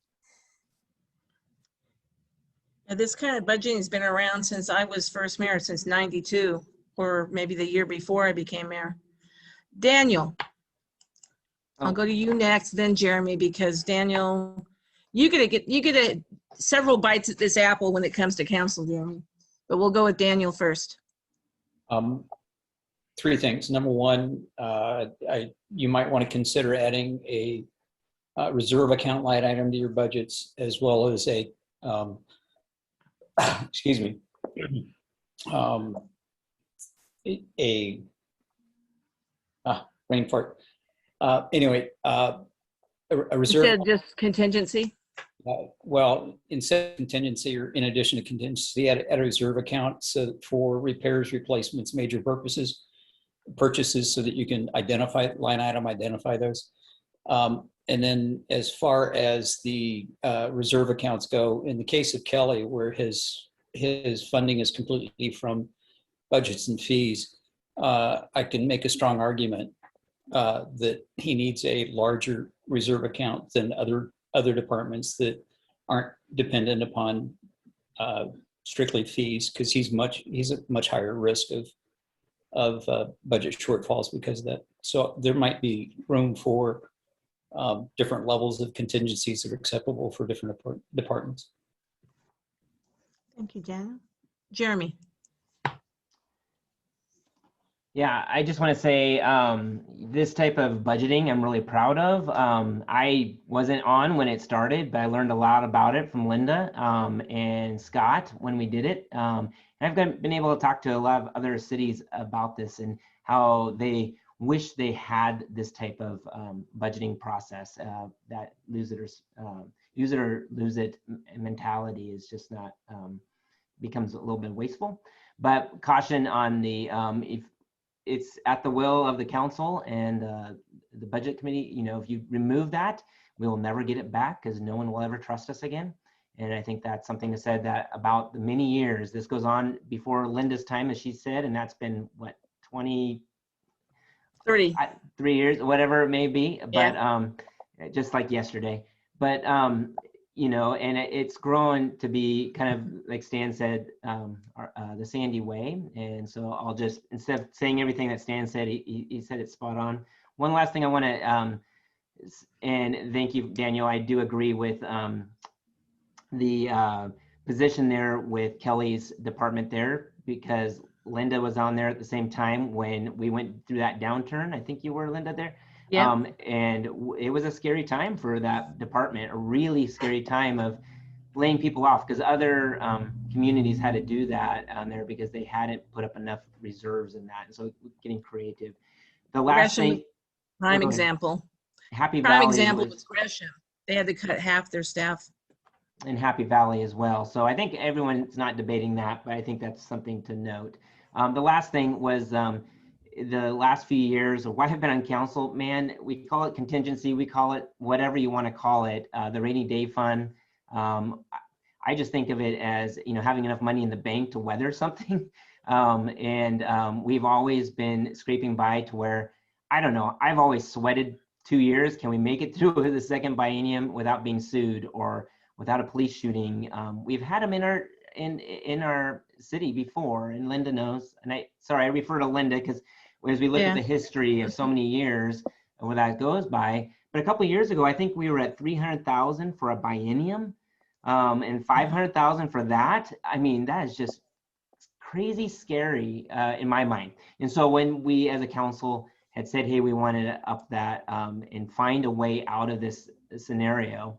And 4 years ago, we weren't even given an opportunity to have the budget committee put any money anywhere else because it was already allocated all for us. We need to work ourselves out of that. And we've done that a little bit at a time, right? Doesn't happen overnight, but just to say that 5% should actually be higher as our city grows and has more needs, that it also has a bigger need for that contingency, rainy day fund, whatever we want to call it, from the general fund. So that's all. So if Kelly's doom and gloom of projecting that he's not going to have that many fees or that development's going to go down, if it doesn't and it stays up, maybe he can keep more of that in his rainy day fund going forward in the next biennium. Jan, and then we'll move on to information technology. Yeah, this is more of a question for Tyler. I'm used to in budgets, there's a depreciation account so that you're setting aside money to replace capital items like vehicles for the police department, equipment like for Kelly's department. Do we do anything like that? We do not do it in that level of detail. There is an $85,000 transfer that is budgeted every biennium to the facilities maintenance fund, which we'll talk about later this evening.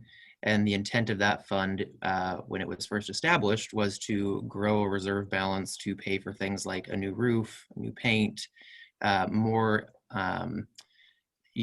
facilities as in physical structures and not vehicle replacement or things like that.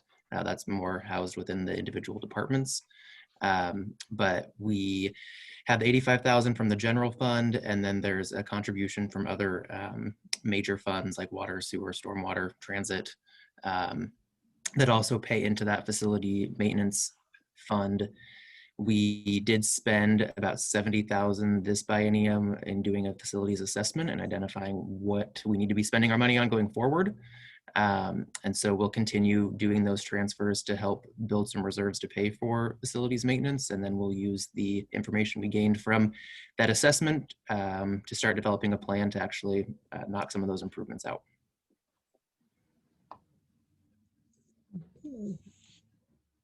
Next item, the IT. Right. Greg Brewster, our IT Sandy Net Director, will be presenting IT, which is the general fund portion of technology. This is the technology for supporting the city.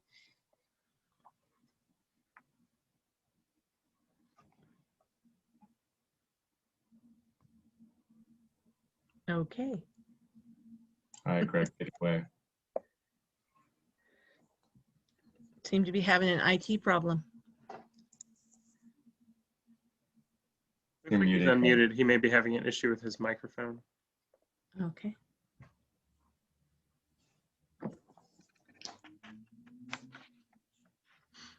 All right, now this one works. I apologize. I had the wrong microphone selected. I've got like too many of them on here. I was just hoping you were having Sandy net problems, darn it. Well, don't say that.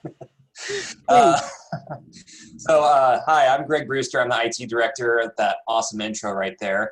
I think we all know what IT kind of does here, but the IT department is going to be, tonight I'm going to talk about right now is the just information technology portion, which is for the city of Sandy. It doesn't include SandyNet or any of its costs at all here. So I'll just keep the two separated just for simplicity, but also there are two separate budgets for a reason. Buzzwords aside from everything that I've mentioned here, I did want to kind of recap here what we had gone through in the last biennium. I think it's safe to say we've been pretty busy here on the back end behind the curtain. And what we've done is we have a full-time systems administrator, total of 1.3 full-time employees, myself at 15%, our network engineer at 15%, who was the former system administrator, and then a new system administrator, which is full-time in the city. And during COVID here, we've been doing a lot of back-end infrastructure. What we had planned for in our last biennium, we went through and actually completed all of these goals here, but one of the big ones was upgrading our core network. It had been aging upwards of 6-7+ years and sprawled across multiple different devices and switches, and we consolidated that into a new system, which I anticipate here without any failures will last at least another 8 years.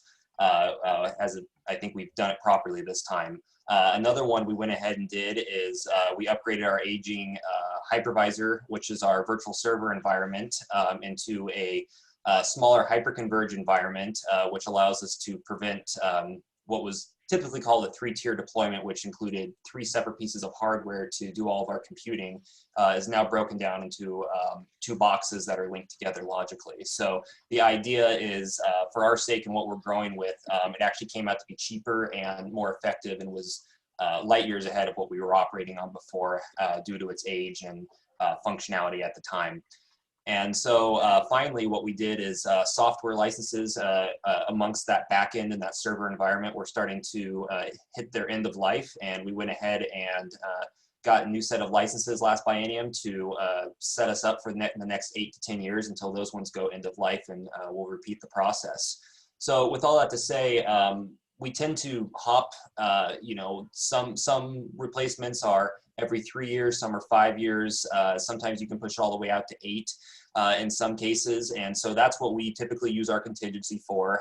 So one of the things you'll notice on our summary is that our beginning balance is low because we had spent up a lot of what we had saved up in contingency last biennium. And that was used for that server, those upgrades and everything. So now we're going to begin refilling that pot for the next upcoming biennium, where we will probably start looking at a few more computers and starting the process and counting down the timer until we have to repeat the process. So with the way things are here right now, because of COVID, us scrambling to get people connected remotely, setting up VPNs and purchasing additional licenses, while a lot of those were reimbursed, a lot of them were unexpected. And so depending on how, when and if things return more back to normal, how our telecommuting policy is going to play out, what we went ahead and did is that contingency, while it's still low there, we don't anticipate hopefully having to spend that much unless another disaster hits. And so what we will end up doing is using the remainder, carrying it over, and then throwing it into contingency next time on that. So with all of that said, that's kind of our budget here in a nutshell. What we plan on doing the next biennium, if we can go to the next slide real quick, is that we are going to look at starting to upgrade our city phone system. It's getting pretty old there. We've already started a couple in-place upgrades to move along the process to reduce costs in that forefront. different technologies have enabled us to come in at much lower costs, and it's coming time to replace the hardware and software for it. As we kind of snuck up on us with last time with the wildfire season is making sure we have a proper disaster recovery and business continuity plan when it comes to restoring business critical applications. That would include things like finance, making sure the police department can operate, providing internet to departments and areas that are critically need to operate in the event of a disaster issue, being able to restore in the event that a site is lost or something gets what's called crypto locked and all of your data is held up for ransom unless you pay. Situations like that, it becomes important to be able to know that our disaster recovery, that we can restore business critical applications within, say, 2 to 6 hours, and then non-business critical applications within 24 hours. That would be the goal that we would be striving for and that we will be working towards here. We have business backups currently here. However, they're not certainly streamlined in terms of restoring, so it might take upwards of a couple of days potentially to restore some impacted services in the event of a disaster. So we want to make sure that it's not a matter of if, it's a matter of when. Something can always happen, and so we want to make sure that we're able to respond in that when that happens. The other one is increasing our and rebuilding a security policy across the city from employees to the IT department and how it operates, handles information. We're talking everything from password policies to education to end users on how we are anticipating, checking things for emails, suspicious packages, passwords on sticky notes, making sure that we have this entire policy in place so that we're not opening ourselves up for risk. I'm sure it's in the news at least once a month here. County, cities, on the federal level, government agencies are a big target when it comes to cyber attacks, and we're not an exception. And so it's definitely important to be looking at and making sure that we're educating our users, that we're building up these proper security protocols, and that we are investing in preventing and then also recovery for in the event that something does happen. So with all that said there, I'm happy to take any questions.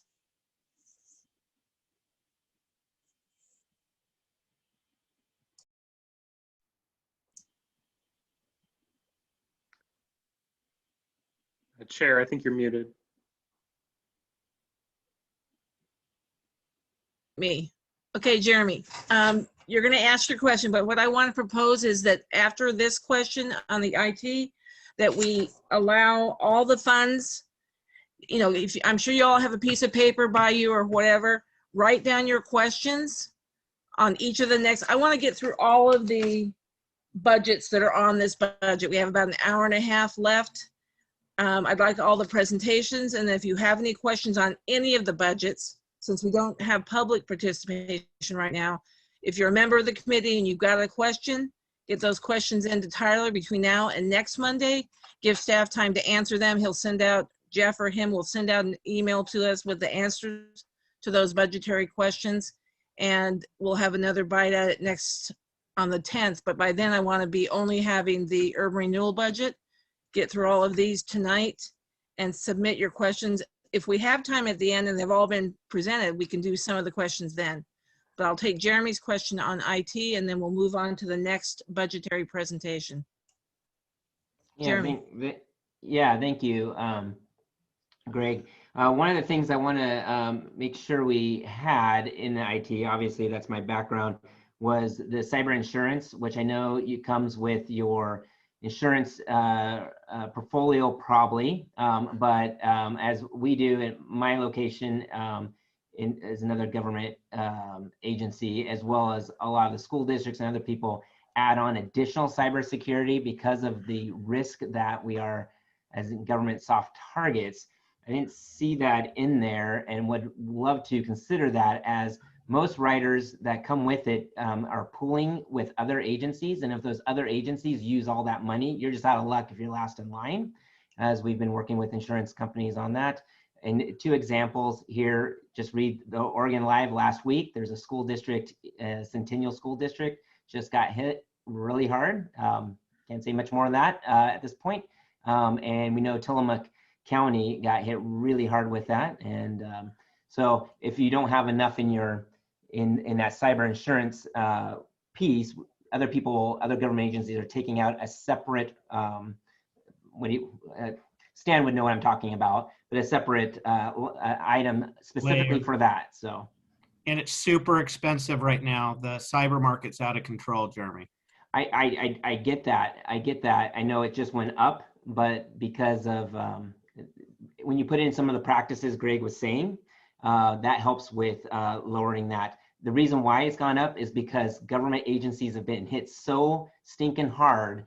It's ridiculous. We're talking millions and millions and millions of dollars on one little incident, even if you're a small little town or a big town. So some of the best protection we could have would be to have something like that. So I guess that was the question. I'm going to jump in front of you, Greg, and answer that from the insurance standpoint of things. So our policy does have a $50,000 just normal, aspect of the policy has $50,000 worth of coverage. We did at the beginning of this current biennium, so beginning of 1921, purchase an additional rider. I believe that was for $450,000 at the time, making our total coverage $500,000. I'm in the middle of doing insurance renewal right now. I've requested a quote for a rider of $950,000, so it would be at $1 million worth of coverage. Don't have pricing on that yet, but it's definitely, we do have some coverage in place and exploring options to increase that coverage as we speak. Okay, thank you, Tyler. Jordan, next budget. So I think that exhausted the general fund. Right. Yeah. And so we'll proceed into the utilities and other funds. I think we're doing this sort of by order in the budget. So I think we're going to, I think it's street fund, right? Andy, is it, you think you're up? We were going to group all of Mike Walker's together. Oh, okay. Together. So it would be Andy. Transit now. Great, let's do it. Andy, you're up. Transit. All right. Hey, everyone. Good evening. I will try to make it quick, but I do think it's important to give a brief history lesson because the transit department does look a little different than some of the other departments, as you just heard from Jordan. I also want to start out by pointing out that tonight's committee chair, Linda Malone, was the mayor of Sandy when the city's leadership decided to take action and leave TriMet Service District. The city believed that they could do a better job at utilizing the payroll tax that was being collected by TriMet from Sandy businesses. So in 2000, Sandy began their own transit service, which all of us know as SAM. And we've kept the same transit tax rate since 2000 when we left TriMet.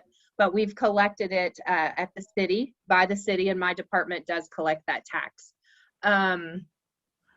That tax is our local revenue source. So we are not funded from the general fund, nor are we funded from the property tax, similar to Kelly and the building department. This biennium, we believe that tax has decreased a little bit this past year, which I'm sure you can expect.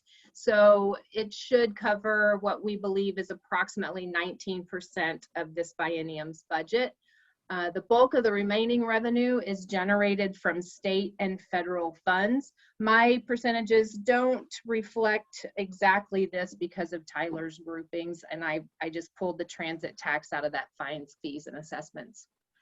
If you'll go ahead into the next slide, please. Thank you. So transit, as you see at the top, employs 2.8 City of Sandy employees. And again, this is where we look a little different in that we contract out for our operations manager, our general manager, road supervisor, drivers, dispatch, maintenance coordinators, bus washers. So this fluctuates anywhere between 32 and 36 employees. They are housed here at the City of Sandy in the Operations Center, and most of you are aware that Mount Hood Express also operates out of this Operations Center, and we share that contractor.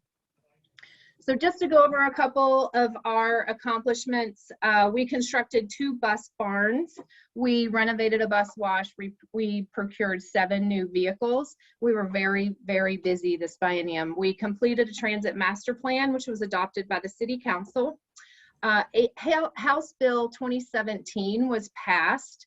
In order to receive the funds from House Bill 2017, we had to develop a service enhancement plan. In that plan, we added evening runs to 3 routes. So that's the Sandy Gresham route, the Sandy Estacada route, and the Shopper Shuttle. Also using that same funding source, we were able to get some improvements to our bus stops. You've probably noticed that we have new signs to match the city's new brand. We have onboard Wi-Fi, which is getting installed now on 4 transit vehicles, which has long been a city council goal. So I'm glad to bring that to the city council. We have a new bus stop shelter that you'll see us start to build this biennium in front of McDonald's on Highway 26. We've updated some of the solar panels on our bus shelters, gotten new computers, monitors, etc. As you can also imagine, it's not in my accomplishments, but this year was very busy with COVID. It made a lot of changes to our department. We had to bring in and hire a lot of extra cleaners. We cleaned the buses, the drivers clean the buses, but we also send someone out to clean all the bus stops, the transit center, and the buses every 3 hours. We've installed germ guards to protect the drivers on each city bus. There's PPE. We've done a lot in the operations center, etc. So we again have been very busy these past couple of years.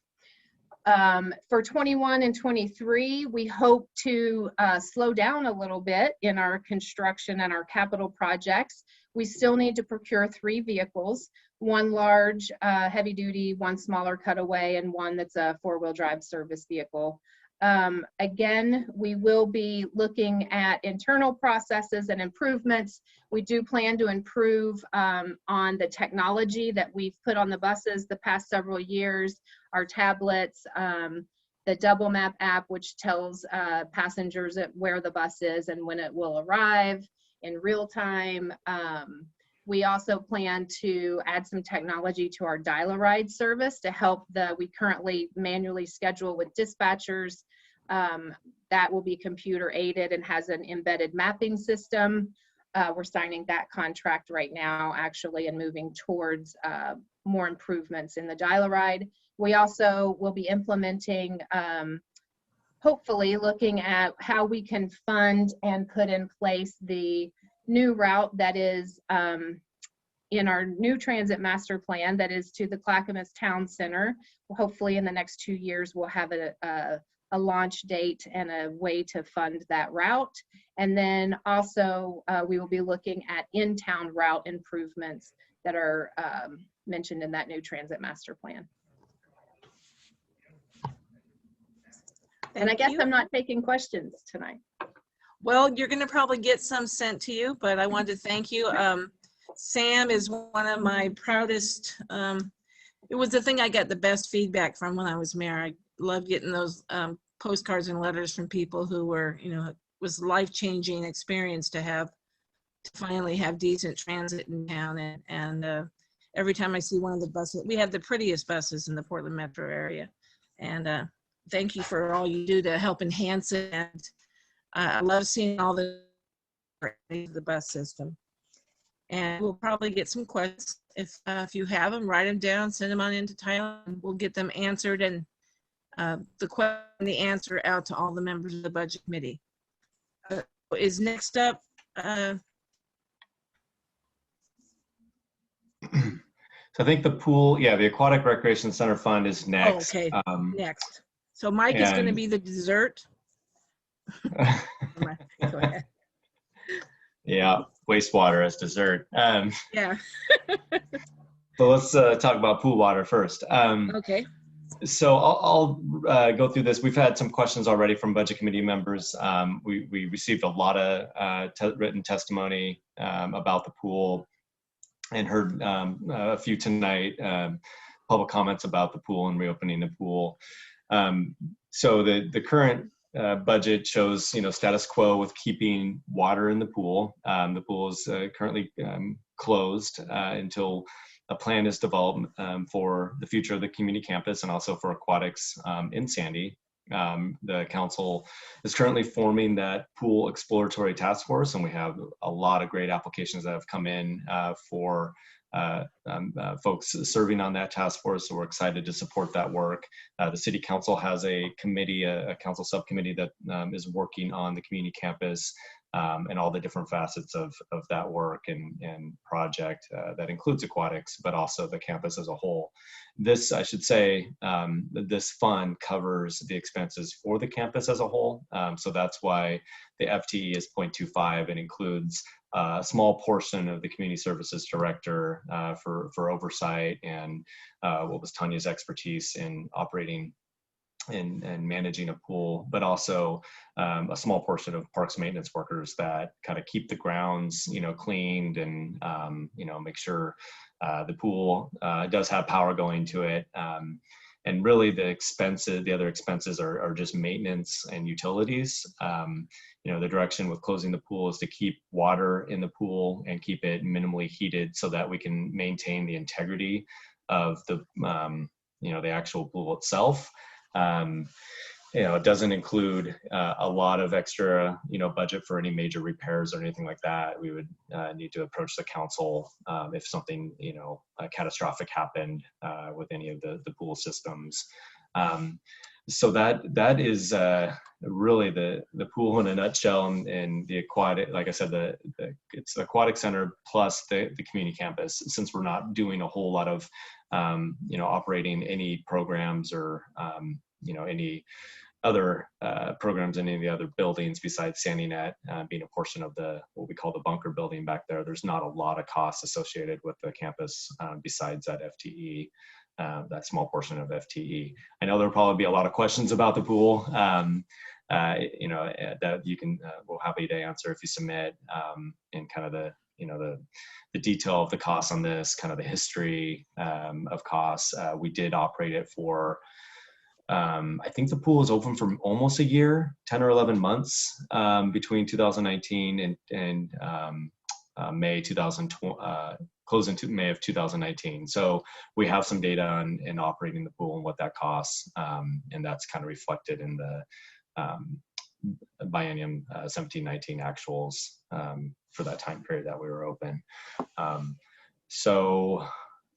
Yeah, I guess we're happy to answer questions about this, either by written questions or later tonight. Tanya is also available to help answer those questions too.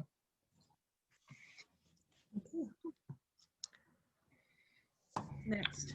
All right, next up is our Parks Capital Fund. Parks Capital is split into 3 different departments within the fund. The first is the fee in lieu of, so developers have the option, or we have the option rather, to require developers to either dedicate land for parks or to pay a fee in lieu of land.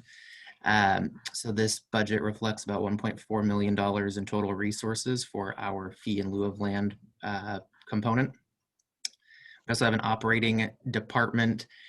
At one point in time, we did have a city planner that was charged directly to the Parks Capital Fund because they were working on a great deal of Parks Capital tasks. That planner has since left, and the tasks have been sort of reassigned to other staff. And so this operating department doesn't really reflect any real activity at this point in time in the larger picture of this budget. And then the third component here is the SDC. So every time a new building permit is issued, the developer pays a system development charge to the Parks Capital Fund with the intent of expanding parks into the future. And then on the requirements side of things, we have a couple plugs, for lack of a better word. So as many of you know, we do have a Parks Master Plan rather, that's being developed right now. We've tried to take the bits and pieces of information that we do have currently and plug in some estimates here for land acquisition of $500,000, as well as $1.3 million allocated to the construction of a new park. Can't really go into details on where or what that looks like at this point in time. Like I said, this is just our best estimates based on the rough draft of the master plan that we've seen to date. But we will be able to refine those numbers more and refine which projects are going to be prioritized once the Parks Master Plan is finalized later this year. As far as accomplishments, already mentioned the Parks and Trail Master Plan. We got some covered structures taken care of in Bornstead Park, which had a lot of positive feedback on. There was a transition from the Community Services Director to the Recreation Manager for the liaison to the Parks and Trails Advisory Board, which has gone very well. And we are purchasing some property along Tickle Creek Trail from the Sandy Place Apartments. That was an opportunity that presented itself a little while ago. Pretty inexpensive project to guarantee a little bit more land along Tickle Creek there. And then, as I already mentioned, one of our goals for the upcoming biennium is constructing a park based on the new master plan, and then purchase the additional land within the city as it becomes available to further expand our park opportunities and amenities. And that wraps up Parks Capital. I guess I'll end each of this with, love to have your questions. We can either take those later this evening or send them via email, and we'll make sure we get a response out. I also have the next handful of presentations, so I'll just keep powering through here if everyone's good to go. The next fund that's up is the Sewer Bond Reserve Fund. So when we built the wastewater treatment plant about 20 years ago, we acquired a loan from USDA to construct that. Every year since then, or nearly every year since then, we've been allocating a little bit of money from the sewer fund to the Sewer Bond Reserve Fund with the intent of paying this debt off earlier than anticipated. This budget for 21-23 reflects essentially closing out this fund, transferring just under $1.9 million back to the sewer fund and making a large lump sum payment to retire that debt this summer. Long-term, what that means is it frees up some more debt service capacity for many of the other expenditures that we're going to be seeing and debt service payments we're going to be seeing with the development of the new wastewater system improvements and treatment plant. Full Faith and Credit Fund, not a lot to talk about here. The Full Faith and Credit Fund was established about 4 years ago with the sole purpose of paying the debt service on the 2017 revenue bond that purchased the Cedar Ridge Middle School, paid for the fire district improvements, and then also allocated about $3 million to the improvements of the Sandy Community Campus site. So there is an equal corresponding transfer from the Urban Renewal Fund into this fund strictly to pay debt service. There's no fluff or anything really exciting here on this one. It's just money in, money out when the debt service payments are actually made. And we're going to jump around just a little bit and take care of 2 internal service funds, and then I will turn it over to Mike after that. The first internal service fund is the Operations Center. Andy mentioned in her presentation that the Transit Department shares World Headquarters, Operations Center, whatever you want to call it, with the Public Works staff. And so those 4 funds, transit, streets, water, sewer, and stormwater, pay into this internal service fund to take care of shared expenses of the building.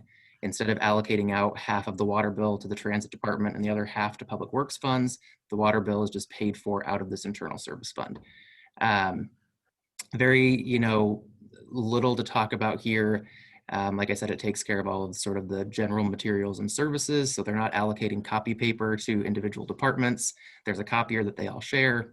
They buy paper out of this fund, and it's free to use for everyone that is located within that building. It's worked out really well for the last 6 or 8 years. Very little problems. And overall, it's a good partnership between the transit department and the public works staff in sharing that facility. And then last but not least is the Facilities Maintenance Internal Service Fund. Touched on this a little bit when we were talking about non-departmental, but there are transfers from various funds totaling $110,000 per biennium that are going into this fund. And again, those are allocated, or rather set aside, for future improvements and maintenance for city facilities. I mentioned that we spent about $70,000 this biennium in developing a facilities or conducting a facilities assessment, and we're proposing somewhere around $250,000 in biennium 21-23 to take care of some of those projects that were identified. This includes repainting various city buildings that are aging and need to be maintained. We want to make sure that we get paint on there before there's deterioration on the actual siding and keep the integrity of the building. It also includes a portion of the porte cochere at the community center that's being replaced. Part of that's being funded by an urban renewal grant. The other part of it's coming out of this facilities maintenance fund, as it's just a structural issue that needs to be updated. And with that, I will stop sharing for a moment. Our original agenda had time for public comment here, but we've kind of thought we'd be wrapping this up, this portion of the meeting up last week. So I'll turn it over to the chair for a moment. Do we want to take any public comment now or just go right into the utility funds? You mean the stormwater sewer street? Yeah, street. Mike Walker's show. Yep. Well, if there's any, I think we can ask, since we don't, last time Dawn said, you know, people are putting their kids to bed and they don't have time to answer. It is on the agenda to ask for public comment. So if there are any public people, citizens out there who are not members of the council or the staff or the budget committee that have a question at this point, you'll have an opportunity also to speak at the next meeting on the 10th. But any raised hands, Jeff? Okay, so there should be a button We're at down the to bottom of your 29. Yeah, there are 6 attendees currently, Chair. If anyone would like to raise your hand, there should be a button at the bottom of your screen, or if you're on the phone, you can dial *9. Just wait just a quick second. And Jeff, our portal will still be open for people to submit questions this next week also, right? Or comments on any portion of the budget? That's correct. And for the record, I added this afternoon a specific budget committee contact us form specification. So that wasn't there previously. It is there now. So it should be very easy for people to send comment. I appreciate that. Thank you. Absolutely. I don't see any raised hands, Chair. Okay, then we'll move on to the Mike Walker show. I'll turn it over to Jordan and let him do any introduction he wants to before Mike starts. Intro. Oh, we've already introduced Mike once, so we're back to Mike to talk about the different utilities. And Chair Malone, you know them well already. So Mike Walker, longest serving employee of the city of Sandy, left on staff, I believe. Thank you, Linda.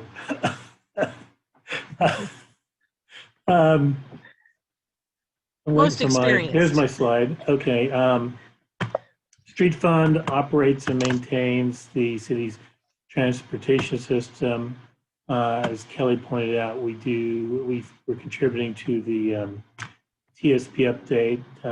The current TSP was a project that was managed out of PW, and the update is going to be managed out of the planning department. We also contributed funds from our surface transportation program funding that we get from the state toward the bypass feasibility study. The street fund is in pretty good shape. Part of that is because we'd formerly used cash to finance street projects, street capital projects at least, as well as maintenance projects. And we've got some kind of expensive capital projects coming up, including the Bell 362nd extension, which is underway. And so we're using debt service to finance those.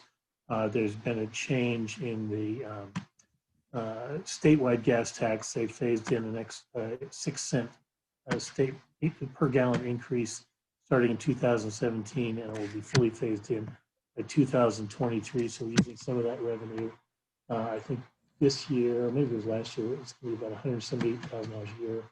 And then the Clackamas County vehicle registration is going to contribute about $214,000 a year annually for Sandy. And so we're using those two sources of revenue to fund debt service, about $5.4 million that we're borrowing for the Bell 362nd project. Some of that is coming out of street capital. In the current biennium, we had $3 million that we managed to set aside in prior years to fund the engineering right-of-way acquisition, environmental permitting, that kind of preliminary design work before it's let for bid, and we anticipate that we will be bidding that out sometime this summer and trying to get most of the earthwork done before the rainy season hits. And then the contractor can work on that over the winter. And ideally, depending on how severe of a winter we have, maybe have something ready for travel in maybe the first or second quarter of 2022. So that's the plan. The accomplishments in, I should point out, and this will be true in all the 4 public works enterprise or utility funds. There's an FTE number identified in these slides. But that's not really how it works. We don't have 2 3/4 people that work exclusively out of the street fund or exclusively on street issues. That's just kind of based on the prior bienniums time records, and that's how we use that to assign personnel costs to each of the funds. So it's not like, we truly have a public works department. We don't have a water department and a sewer department and a street department. It's one department, and employees might work on a street project one day or one morning and work on a sewer item in the afternoon. So the FTE numbers that you see in the corner of all these slides is really based on the prior year's distribution of hours, prior biennium's distribution of hours. So in the current biennium, we every 5 years we have a firm out of Salem called Capital Asset Preservation Services come out, do a drive around the city. They do a pavement rating analysis of the city. We furnish them with information on the pavement preservation projects we've done in the previous years. They plug this into a black box. Out comes an answer on what we should spend our pavement maintenance funding on in the next 5 years. So that condition survey was completed this year. We have a 5-year plan, and we are getting the 21-23, the first year of the biennium's pavement projects out to bid. Those will start after July 1. And so the way this pavement management system is based on, it's the advantage of it is it's an objective means to allocate funds for pavement preservation. It's, there's not, we take kind of, subjective influences out of the decision-making process. It's strictly based on the surface condition of the roadway, the amount of traffic it gets. And so ideally, you shoot for having a PCI, which is a pavement condition index, above 80 or above. We're starting out this year at 81. We hit 80 next year. As you can see, with the current level of funding, it declines over time, and that deferred maintenance bar, those bars go up over time. So, the gas tax, I believe, was approved. The second penny was approved in 2011 or 2012, and so it's not covering our costs.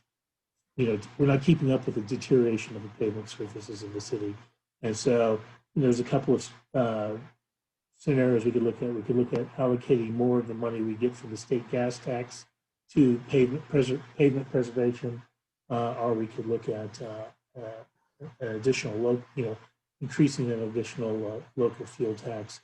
Now, as a result of some legislation a while back, we must put any change in any request for additional local fuel tax to a vote of the people. But I think this program is pretty popular, and it's spread out in the neighborhoods. People see the results. We did a lot in the last biennium, and so I hope it's pretty popular, and it's one of the best taxes ever. The amount of fuel that's sold in Sandy far exceeds the amount of fuel consumed by residents of Sandy. So it's one of those taxes that people outside the city pay for, and the people inside the city reap the benefits from.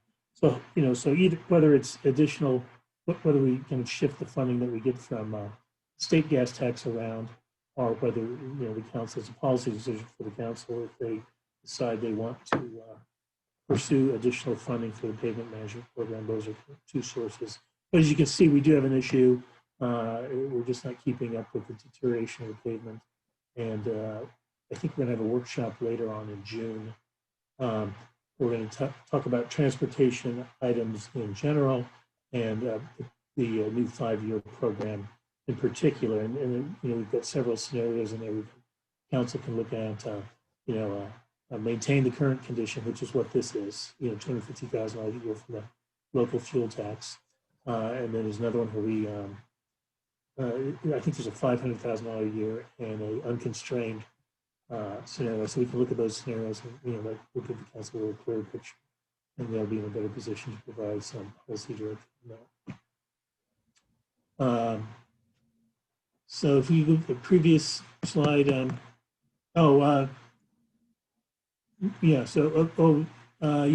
these are some of the goals for the next biennium. We want to finish up some of the ADA ramp improvements that we started this year. That Clackamas County Community Development Block Grant is a great source of revenue for that, and that worked out really well. And then complete 362nd and start with the first year of the pavement management projects. So that's it for the street fund.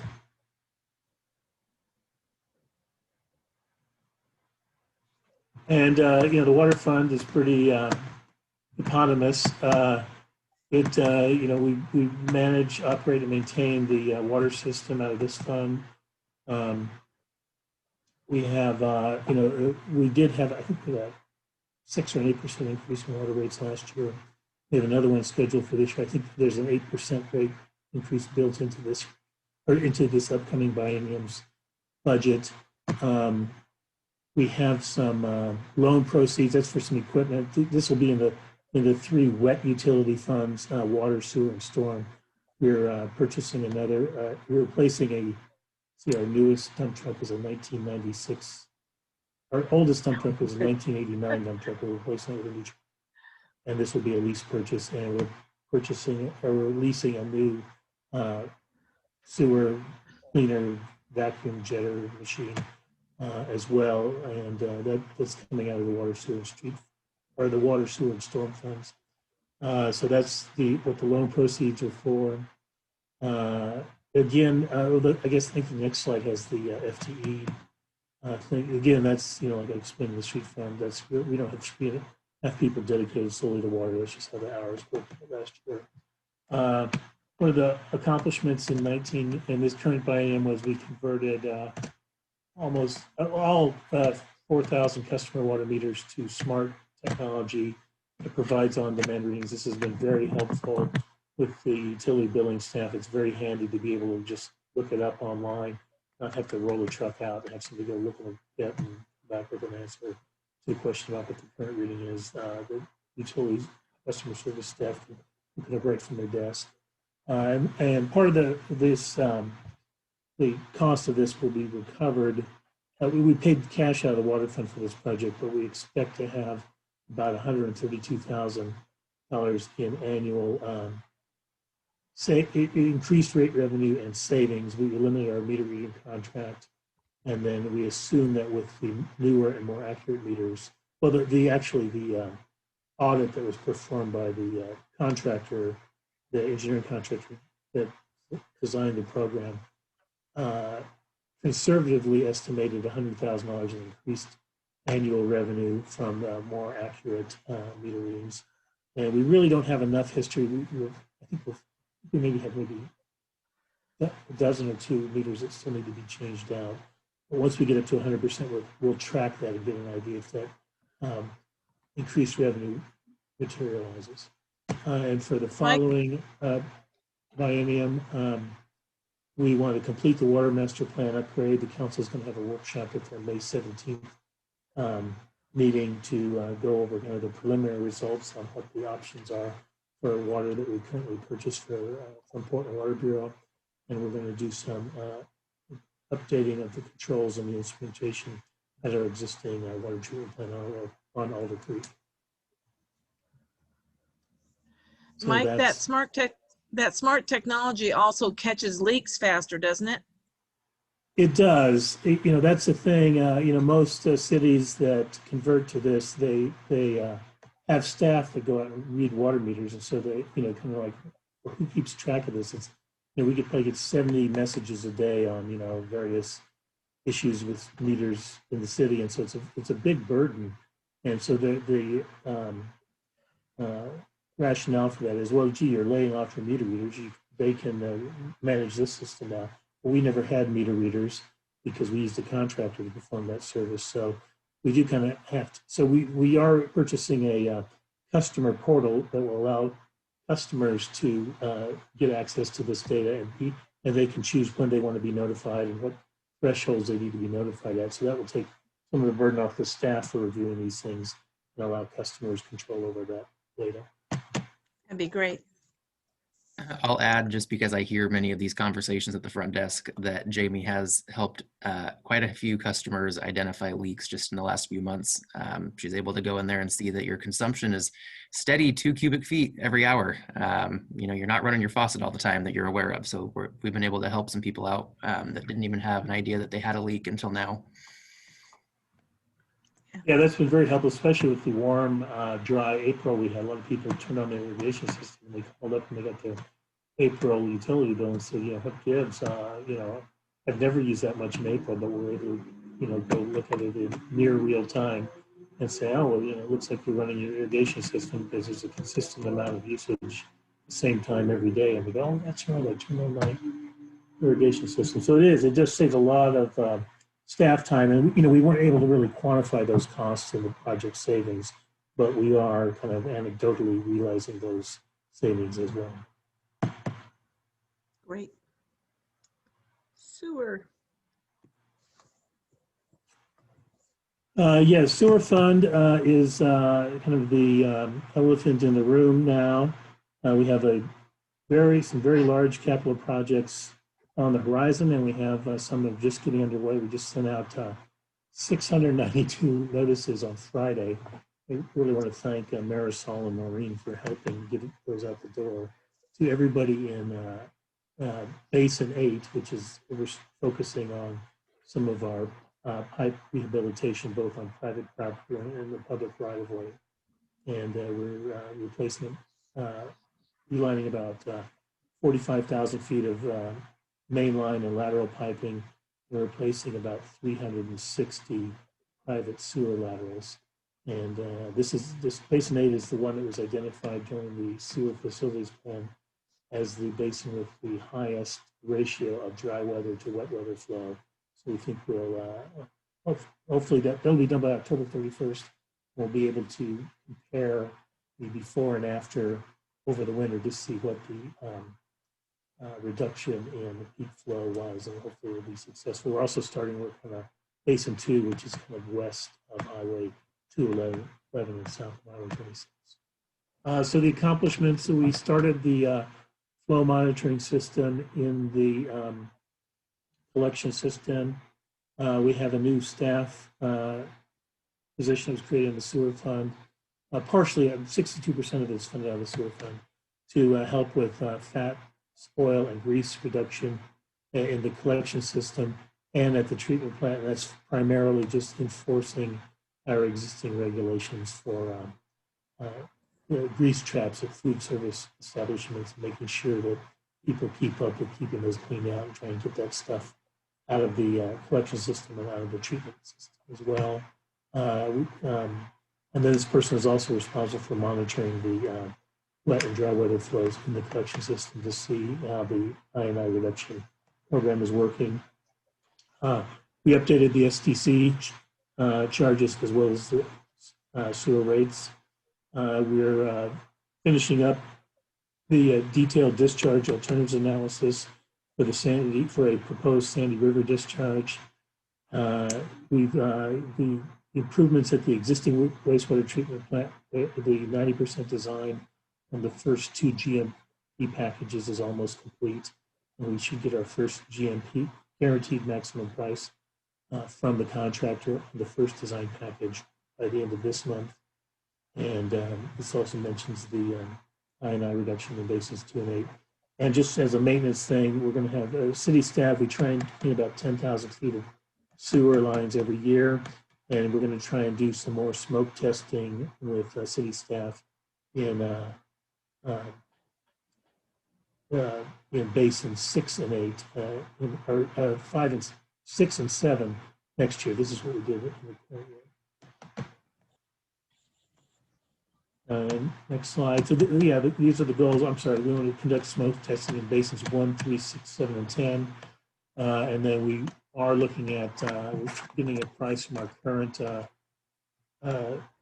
construction manager, general contractor, to look at rehabilitating public and private lines in basin 6, which is the oldest part of the system.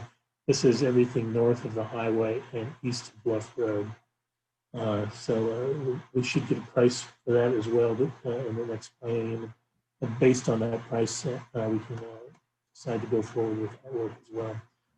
We've got an RFP that will soon go out for a consultant to help us with the discharge permitting in the Sandy River Basin, and that'll be a very it's an important project. It's kind of everything else flows from that. If there is a decision on which basin and where it goes, this will help us with the permitting necessary with DEQ to implement that. We intend to complete our WIFIA loan application before the end of the year. And again, we want to clean 10,000 linear feet of collection system piping and focus. Now that we've focused on commercial food service establishments, we want to move the oil and grease program out to the public and work on residential best practices to try and reduce Why does the it sound residential so bad? contribution to that. Hey, Mike. And finally, we want to connect our last. We have 3 pump stations on the city's fiber network. We want to connect the remaining 3 to the fiber network. Mike, we're getting a little bit of feedback there on your microphone. Yeah. Okay. We might need to add some funding into the IT budget to get Mike a new mic. Yes, in more ways than one. That's true.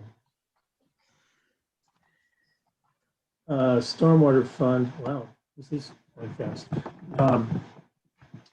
The stormwater fund is really what it says it is. This is something that was created in 2005 after we completed a stormwater master plan. We don't have a lot of capital outlay in the stormwater fund this year. We've got debt service. We put in about a 90,000 gallon storage facility underneath the parking lot in Mining Park. And we had seasonal flooding issues in that area. Those have been largely abated in all but the largest storm events as a result of putting that detention facility in there. So I think that paid off in 2024. And so that will free up some money in the stormwater fund for increased capital spending. The accomplishments were mainly maintaining a lot of the detention basins. As you know, we use a lot of green technology to treat stormwater. We use swales and ponds for a lot of this work, but those are very maintenance intensive. It takes a lot of work to keep them from becoming overgrown. We try and keep about half the catch basins and about half the stormwater lines in every other year. And then in the upcoming planning, we want to keep up with the cleaning that we do annually, and same way with the maintenance of the stormwater detention facilities.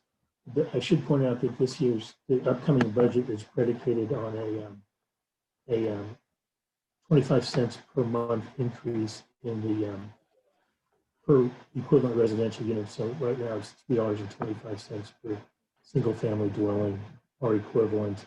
And we couldn't get the budget to balance without adding another quarter to this rate. So this will be the first one I think we've had since, I want to say 2012. So it's it sounds like it's a 7% increase, but since the rate is only $3.25 a month, it's not a big change to go from 3 1/4 to $3.50 a month. That is it.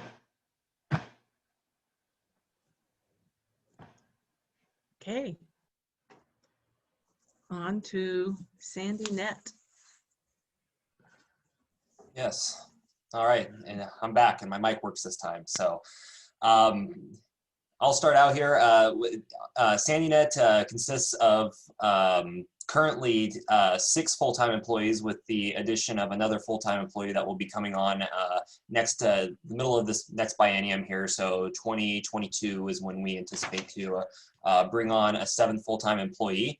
But SandyNet is, I'm sure everyone kind of knows here, we provide the internet for the town here. We're responsible for all of the construction, maintenance, build out of fiber optic and wireless service inside of town and city limits. And we pass 100% of the homes in town and upward of 85% of the businesses. And we provide the fastest and overall most reliable and I believe affordable service inside town here. So one of the things that was presented with us with this upcoming biennium, this last biennium, was obviously COVID. Everyone's working from home, schools operating from home. Everybody is having a higher demand in traffic, and we just saw a huge spike in traffic, upwards of 35%. Additional traffic just from people staying at home across the board. And it hasn't let up since the beginning of the pandemic. So that's put on some interesting strains here for us. We've had to purchase some more upstream bandwidth from some providers. But we've made do and got through it there. One of the big things obviously was distance learning. All the kids had to be able to stay home and access the internet and get into Zoom rooms and Google Meets rooms.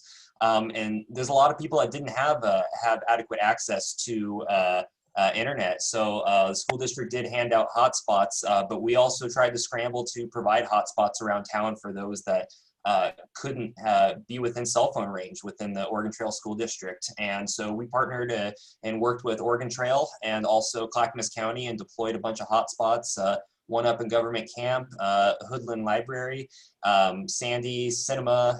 During the wildfire seasons for evacuees, we provided hotspots while they were out there in the cinema parking lot. And we also, Sandy Community Campus, Library, Mining Park, Transit Plaza, we tried to put them up anywhere we could just so people had access to internet wherever they needed it to come in and pay for bills for a while there, file for unemployment, check their banks, connect with loved ones in the middle of wildfires, things like that. And so our team, I'm very proud of our team here. They stepped up and we've done a lot of installs here with just quickly and getting things online from wireless and fiber. I was just talking with our team about it today, and we look back and I'm like, we've done a lot here in the past biennium, and it's been impressive. I'm so grateful for our entire team stepping up. One of the other big accomplishments was we did increase Wi-Fi out inside city limits for some of the business areas, such down off of Reuben Lane in that industrial park where drilling fiber through rock is incredibly expensive, and we're not able to do it at this time. We're able to provide higher speed packages that meet the FCC's requirement of bandwidth now. So, and we also are increasing all of the speed on our tower sites. We're about 50% completed to 25 and 50 meg packages for work from home, for school, for making sure that we can qualify for rate assistance programs in the future. We have to meet the FCC's definition of broadband. And on some of these really far out rural areas, we were not able to in the past. And so that's been a constant upgrade that we have been working on here. And also, COVID aside, we had a large number of homes built and occupied in the past 2 years. Sandy continues to grow at a very fast pace, and each one of these new neighborhoods that has come online, we've had upwards of 92+% take rate, mostly because we're the first ones to get in there and get service turned up. They're selling them and populating them before they have the keys, and it's an insane market right now. And so the people will grab the keys on Friday and be to work on Monday, and so we need to get their internet online as soon as possible. One of the other things too has been reliability. We had a lot of storms last year, a lot of winter storms. Like I said, we had fires. We had a lot of different things, and not in addition to COVID and the amount of speed constraints, a lot of our competitors were having trouble with speed and reliability in the event of power outages and storms. I'm happy to say SandyNet had very few issues, mostly due to our underground plant.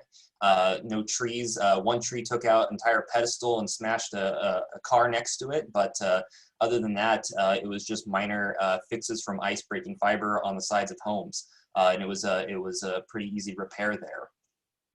And so going forward here in the next biennium, we've got a few things that are taking some sort of demand that we'll need to be handling and addressing. And one of those is that we expect even more homes in Sandy to continue to grow. So we will be continuing to expand SandyNet service as those homes continue to get built and brought online.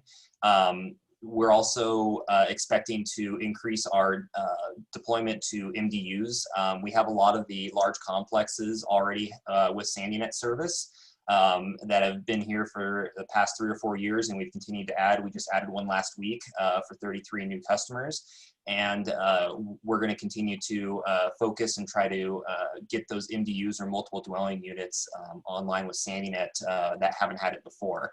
In addition, we will be filling in the industrial areas of Sandy with fiber optic. And we are also working and exploring options with other entities to help eliminate the digital divide around and inside city limits.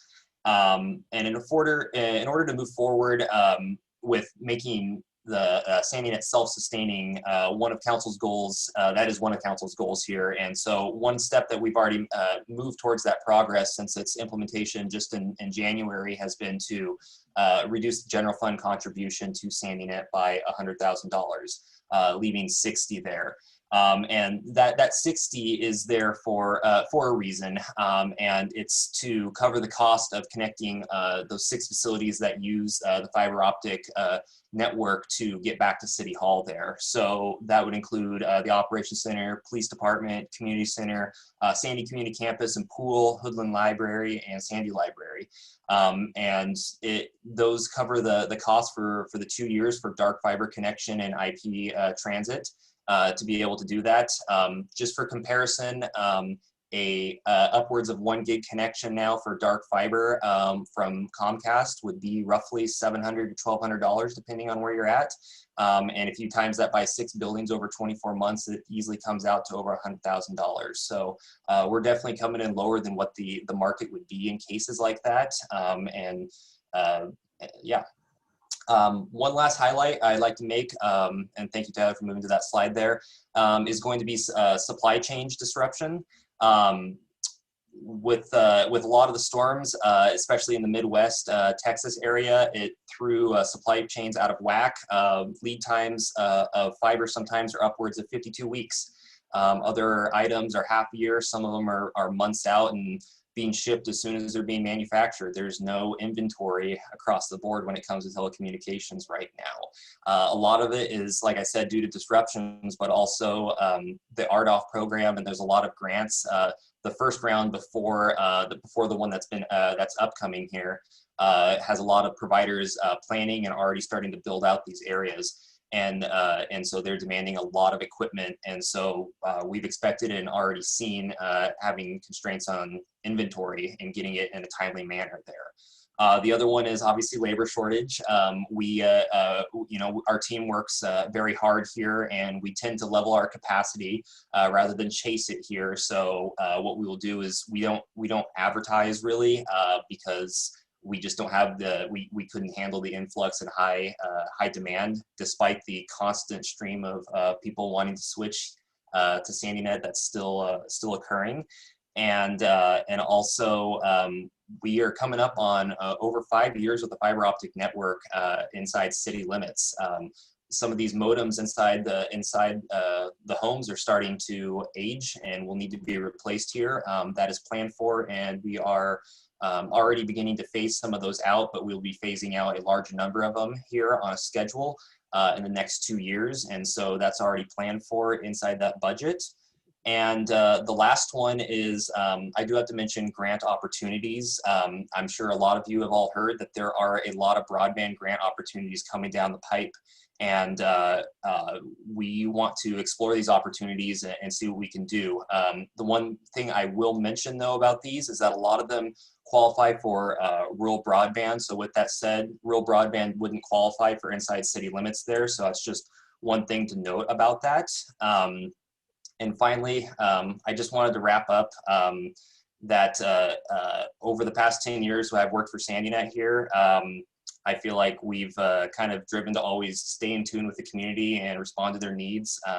It's been an awesome experience, and I'm glad to see how we've grown here. And when COVID hit, how everyone in the community kind of stepped up, and then also that we were here and we wanted to help out. And I think we've done a pretty good job in a lot of ways, and I'm just really grateful for my entire team and what we've been able to do. And I want to thank council and everyone that's made SandyNet possible here.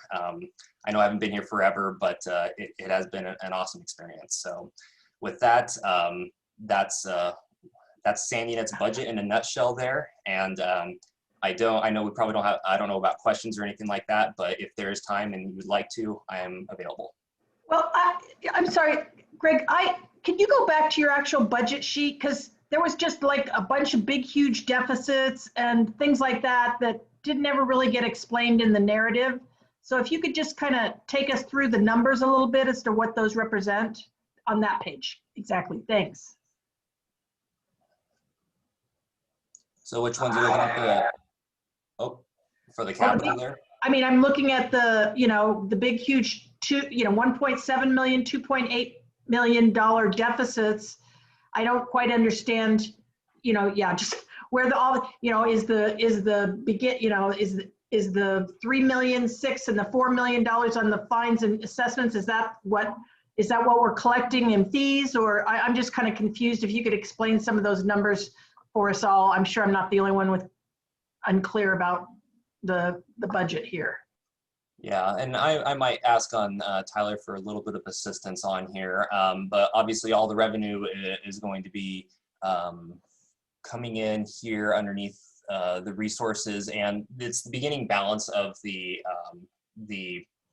Tyler's explaining this to me here. I'm failing the proper words for the carryover. I'll jump in for you, Greg. So I think in my budget message, I mentioned what we did for some of the departments that had 2 beginning fund balances and 2 ending fund balances, but they were within the same fund. So SandyNet Telecommunications Fund is an example of, we have an operating department and we have a capital department in SandyNet, but we don't have SDCs that we collect, and we don't have restricted funds within that fund that need to be separated out by department.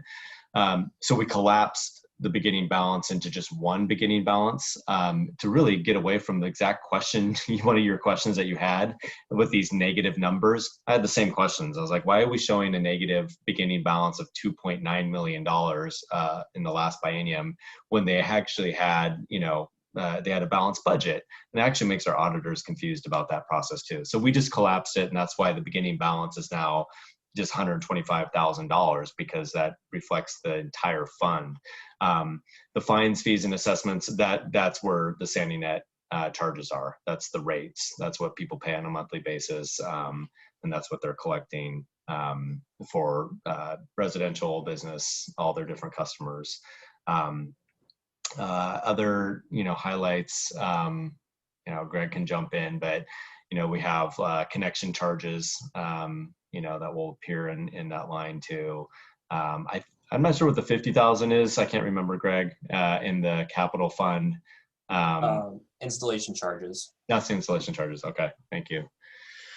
And then, the big numbers obviously are like debt, right? The system was built out by a bond, I think in 2014, which the debt service is captured in the beginning of the budget. We have a kind of a review of a graph that shows debt service by year and when that's scheduled to be paid off. And I think there's still, what is it, till 2030 or something until that's paid off.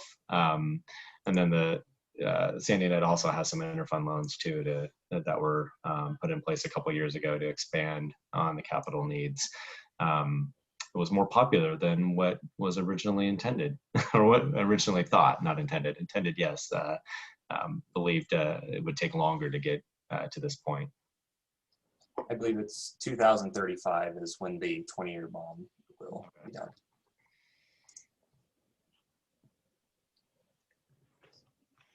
Does that answer your inquiry, Yeah, I Kathleen? mean, I just, it's just like, those were huge numbers and I have no idea what they meant. And I'm pretty sure a lot of other people have the same. So yeah, that helps a lot. Thank you. Yeah, and Greg, you may not be aware of this, and Jeremy, I think it's his baby. Sandy Net is the one thing that he's, nurtured and helped grow over the years. But the reason we have Sandy Net is because Verizon told one of our former city councilors it was going to be 6 months before they could connect him to Wi-Fi. And he brought that to city council and said, what, how come it's going to take 6 months? Well, as soon as we formed our own, then Verizon wanted to all of a sudden give us some service out here. But if they had given that counselor faster Wi-Fi connection, we might not have SandyNet right now. And I'm kind of glad they didn't give it to him, because I consider SandyNet like any one of our utilities. It's a necessity in these days, and I'm really glad that it got started, and that you got 92% pickup rate in new developments. That's amazing. I can see why, because it's the best and the most reasonable service in town. Very user friendly. So thank you for all you do. Thank you. So what next do we have, Jordan or Tyler? So Chair, that is the budget presentations. The remaining. Urban renewal? Yeah, so urban renewal would be on the 10th. We want to make sure to separate those out. One reason is because there's additional members of the urban renewal board that would be a part of that. So we're happy to, Chair, it's prerogative, but happy to move into more Q&A or budget. We can take about 15 minutes of Q&A of questions that maybe you jotted down that you were going to send in, but we're going to end at 9 o'clock since it's 8:45 now. And you've been writing those questions down. We can send them in, but I'll take questions for the next 15 minutes. We'll start with Jeremy since his hand was up first. Yeah, I just had two. And I think Kathleen might have the same one. So I'm going to steal her thunder on this one because I saw her shaking her head too. I think it was when Tyler was talking about the parks and the acquisition of land around the apartments there. I thought the council had voted against that. So I was confused, and I could see other councilors as well being very confused on that. And the other one would be for Mike on the 211 funds.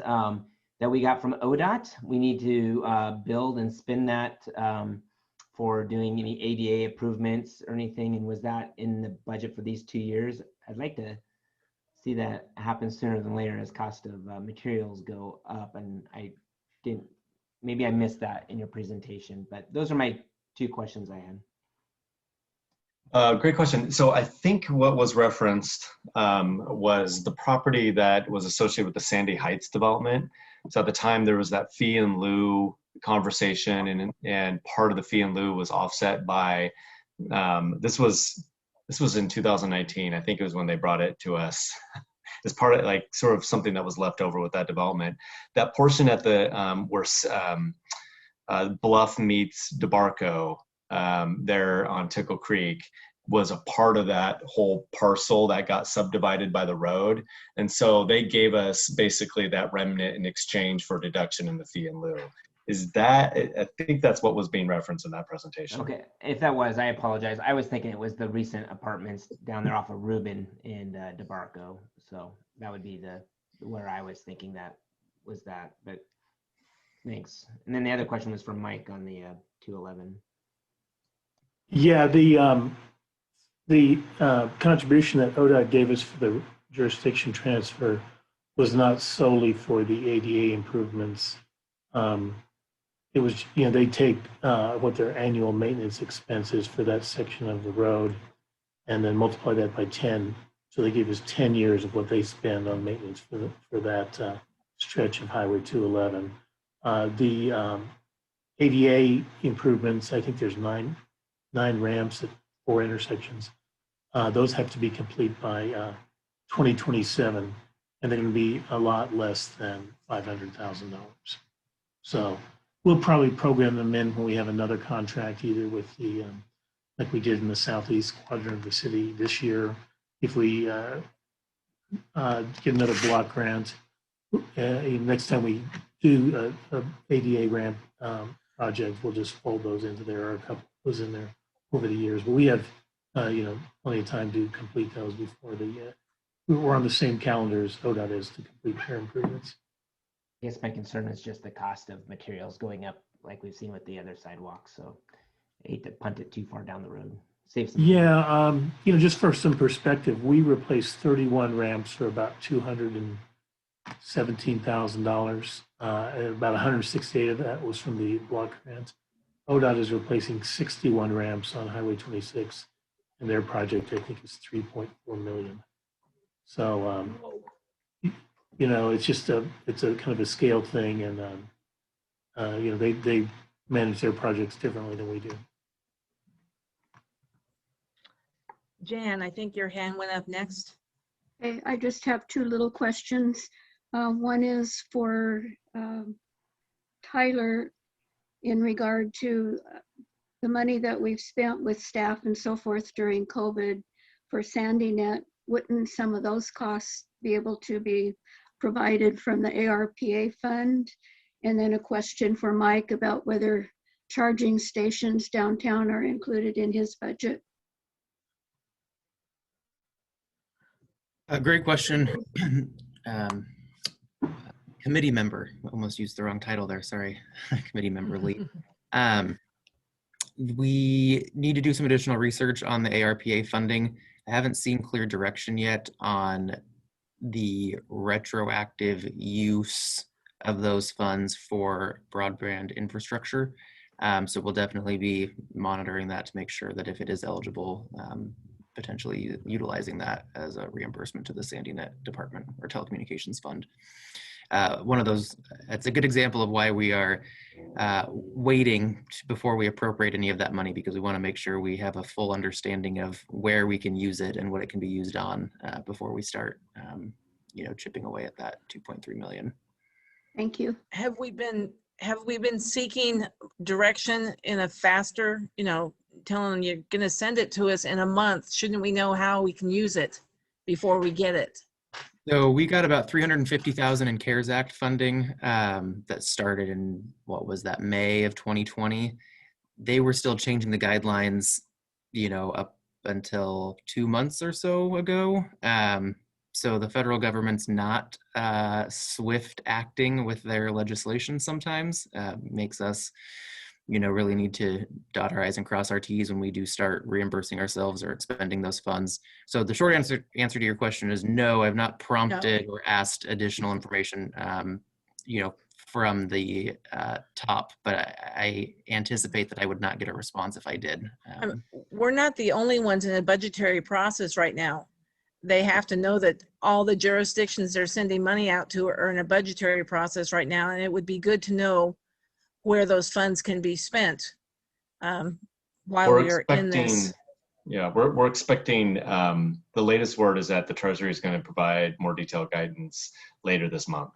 It's not soon enough for us, but we're all, like you said, there's the NLC, the LOC is, working on our behalf to try to get that as soon as possible. We're all in the same boat. There's a lot of rumors about this stuff too. If it's only water and sewer and broadband infrastructure, well, does that include stormwater, but not sidewalks and streets? I mean, it's just a guessing game right now.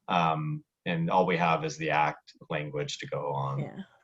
I guess I'm reassured that all the members of the council have sat through this budgetary process and read the material, and between the staff members and the members of the council who will be in place when all those mandates and how you can spend it come down, we'll spend it as they see fit, and we can trust that will be appropriate.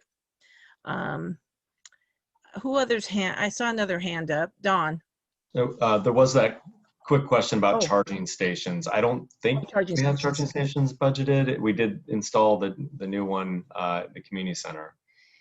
No, we don't have anything in the street fund budget identified for charging stations. The one good thing about it is the street lighting system with the decorative streetlights in the downtown, at least on Proctor, not on Pioneer. They're all 240 volts, so it'd be very simple. We own that circuit. It'd be very simple to convert, or to supply a charging station. There's a lot of grant funding rolling around for that kind of stuff. So we can look into that. I think it's in the federal infrastructure plan, our charging stations all over the place. I noticed the ones at Fred Meyer's always are full. There's always 5 or 6 cars plugged in at Fred Meyer's, so there is a need. Don.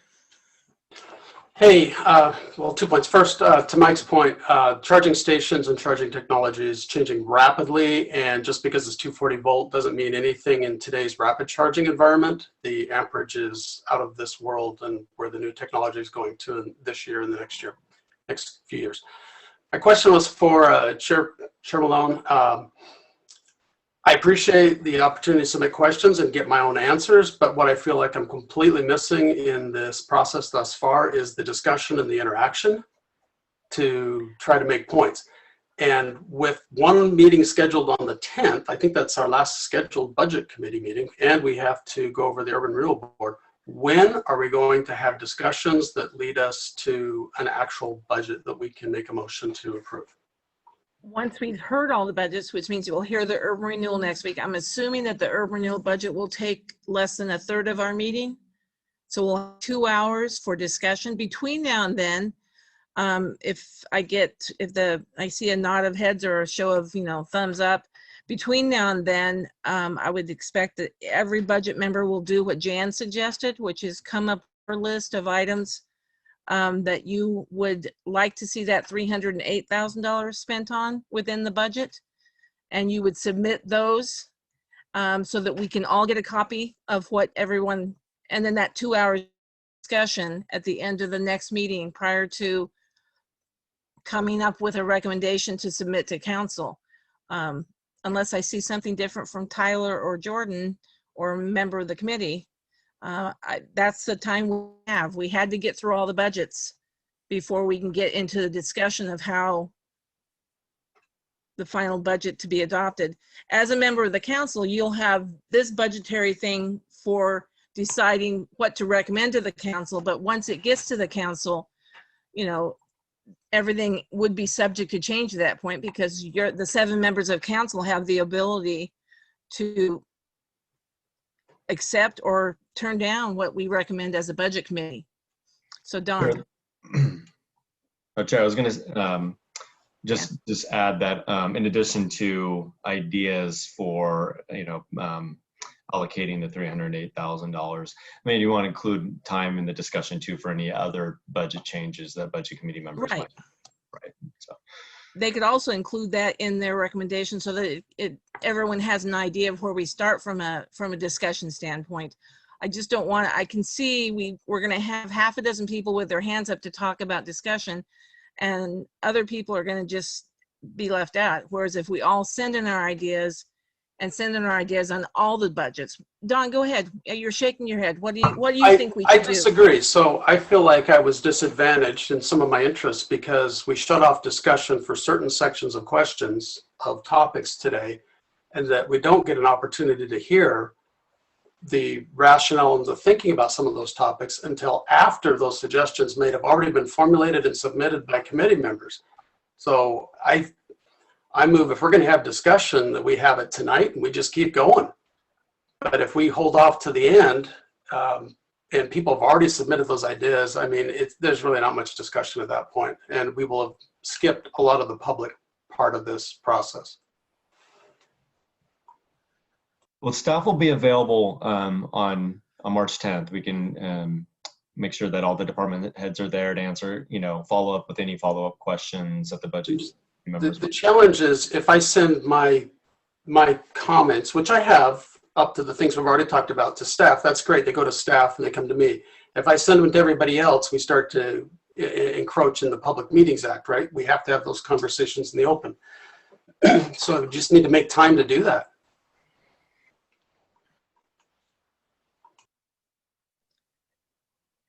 So you're suggesting that instead of stopping at 9 o'clock tonight, we go on till when?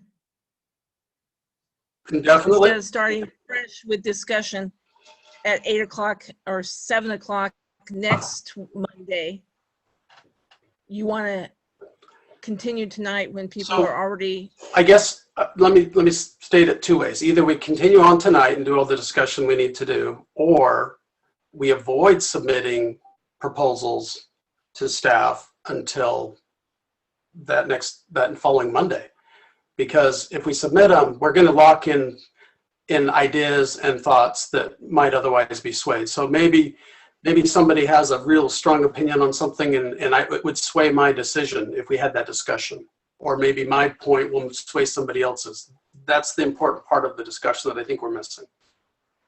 do you want us to hold off on formulating ideas for both changing parts of the budget and the 308,000 until after we've heard the urban renewal budget on the 10th, and we had that 2 hours of discussion? At that point, then we would send in the information to Jordan and Tyler about changes to the budget and allocation of those funds. We create a logistics problem because aren't we supposed to create a motion at the end of that night?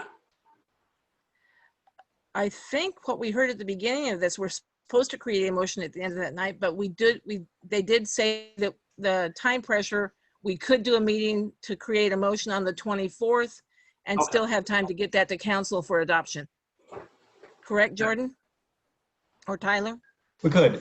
It's not essential that we get any ideas ahead of time. I mean, we could just pick right back up on the 10th with discussion and deliberations, and budget committee members can pitch their ideas and propose motions and changes at that meeting. And you can have as many votes and motions for changes as possible. We'll try to keep track of that. The advantage for us is that we go into the meeting with, having things prepared for, set up. Answer questions. Yeah, answer questions, but also just kind of track if there is going to be a lot of changes and, appropriating funds and moving funds between departments and things like that. It can be kind of messy to make that sausage in the middle of a meeting. So, I mean, it does give us a little time to prepare for that. But I think we should probably, have a May 24th as, if that works for everyone. For submitting. If needed meeting, see if we can get through it on the 10th with discussion deliberations, and maybe we, say 10 o'clock instead of 9 o'clock as the cutoff to make sure we can get through both urban renewal and the city budget. Is my estimation of the urban renewal budget taking like about an hour fair, do you think? I mean, not to spoil, you've seen the budget. So there's not a lot there. I mean, it seems to me that it wouldn't take more than an hour for that one budget. I agree. So that's correct. That's correct, Chair Malone. If it's on Okay. precedent, as it's about an hour and a half for that. Yeah. So Lori, I see your hand up. I have to call on you. So what's your comment? Nothing. I think you guys have already answered it. I was just gonna say I don't think there's anything wrong with people submitting their ideas or formulating opinions. There's a lot of people who aren't going to be swayed by conversation. There's and if you are, then you're going to be swayed at that time. So I don't think there's anything wrong with people submitting those ideas. Okay, Daniel. I see your hand up, Kathleen, but I'm gonna call on Daniel first, and I'll go over to you and then to Stan. I'll be quick. That's how you appear on my screen. Sorry. I'm in support of Don's approach. Which one? That we not submit things in writing, and we have a conversation next week before we put things together. Okay. I didn't know if it was the one for that or the one to go on tonight until, Sorry, we're Don, done. I don't support that one. Sorry. Kathleen. I guess I haven't done as much homework or the rules are changing or something, but this whole, what is it, 3.2 million, 2.3 million? I don't know, I'm a little dyslexic there. For our funds, I guess that's a lot of money, and I think but it sounds like it can only be spent on certain things, and so. 2.5 of it is ARPA funds, and 308,000 is. Right, yeah. Yeah. So 2.5 million can only be spent on some very certain things. My preference would be you know, I mean, and try for all of us to try to figure out what it can and cannot. I mean, I would almost like to hear what I'd like to see is some of the allocations to the general fund, you know, pulled back in favor of, well, because, you know, we can use ARA funds for the 2.5 million for some of that. So pulling back some of the general fund allocations and freeing some of that money up in favor of replacing it with the ARA funds. But I haven't done enough homework, or, you know, I mean, probably none of us are going to do as much homework on what the ARA funds can be spent with. So I guess I would like to see or hear from the staff on what items or, you know, ideas they have for using those ARA funds, especially on those things that can free up general fund allocations before the next meeting. So stuff that's already in the budget but would qualify for the AARP funds, or right, whatever, ARPA. Tyler, Jordan, you're going to be aware of that when you get direction from the feds. If there's something we've spent money on that we can allocate towards those funds. Yeah, I mean, as part of my budget message, I reviewed those, you know, big categories. And honestly, you know, taking this to the budget committee and the city council was to get sort of your input and recommendations, knowing that we don't have the full rules that we can go by. I think we want to make sure that what maybe our priorities are consistent with what the council and the community's priorities would be. Obviously, like, I would like to look at, you know, some of that revenue loss recovery for some of our general fund departments. And then, you know, for the council, they may be interested in looking at more small business relief grants with this money. That's one of the categories. And then the other one is just, you know, infrastructure. It's water, sewer, and broadband. And we don't have any more details on how that could be spent, what it looks like, how it's going to be audited, all that. And even on some of this revenue loss replacement, there's questions about what can actually be, you know, how do you determine what is revenue loss or not? Tyler's done a good job of doing comparisons and we have a number, but you know, we want to make sure that the feds are going to be okay with that before we start, you know, spending that money and allocating it. So we can bring some ideas, but we're not looking for actually allocating that money, to be honest. It's more of recommendations and input on what we should consider in the next biennium. That will end up falling mostly to the city council. Stan, Mayor. Yep. Yeah, Stan's fine. I was just gonna say, you know, I'm fine with what Dawn is proposing, to just move into the next meeting and without submitting ideas. I'm good either way.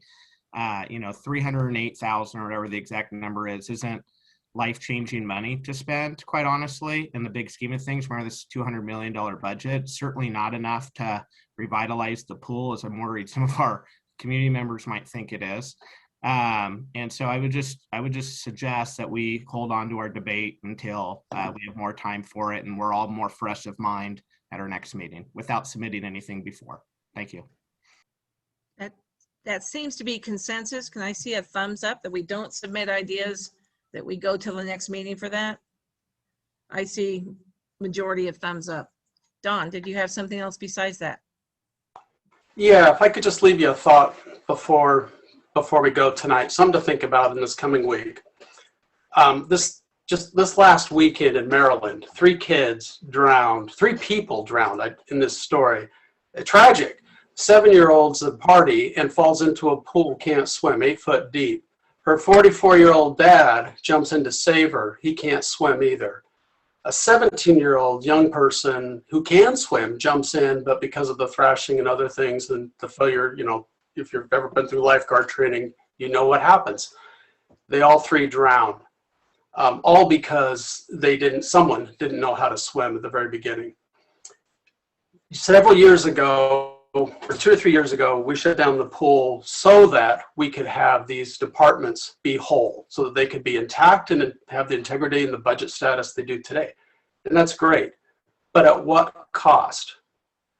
Yes, someday we're going to build a community center. Someday we may bulldoze a pool and build a new one. But meanwhile, kids are going to the park, they're going down to the river, they're swimming, they're going other places.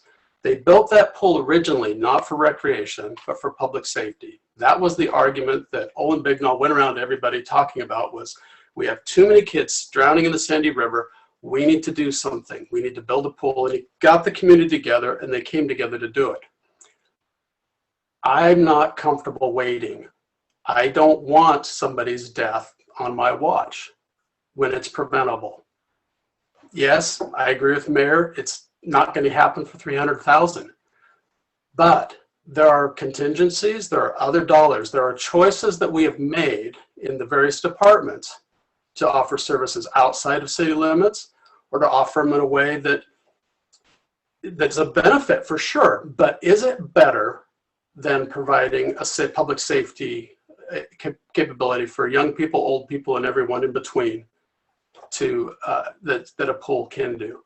So I encourage you to think, as you're looking through this budget, look for those opportunities where we can pull 5,000, 10,000 from here and there and come up with the kind of money to reopen the pool and give that committee that we authorized in the last 2 or 3 weeks a budget placeholder to work towards, to come up with a plan to actually open the pool. Otherwise, we're pushing it out over 2 years, and that's just something I'm not comfortable living with.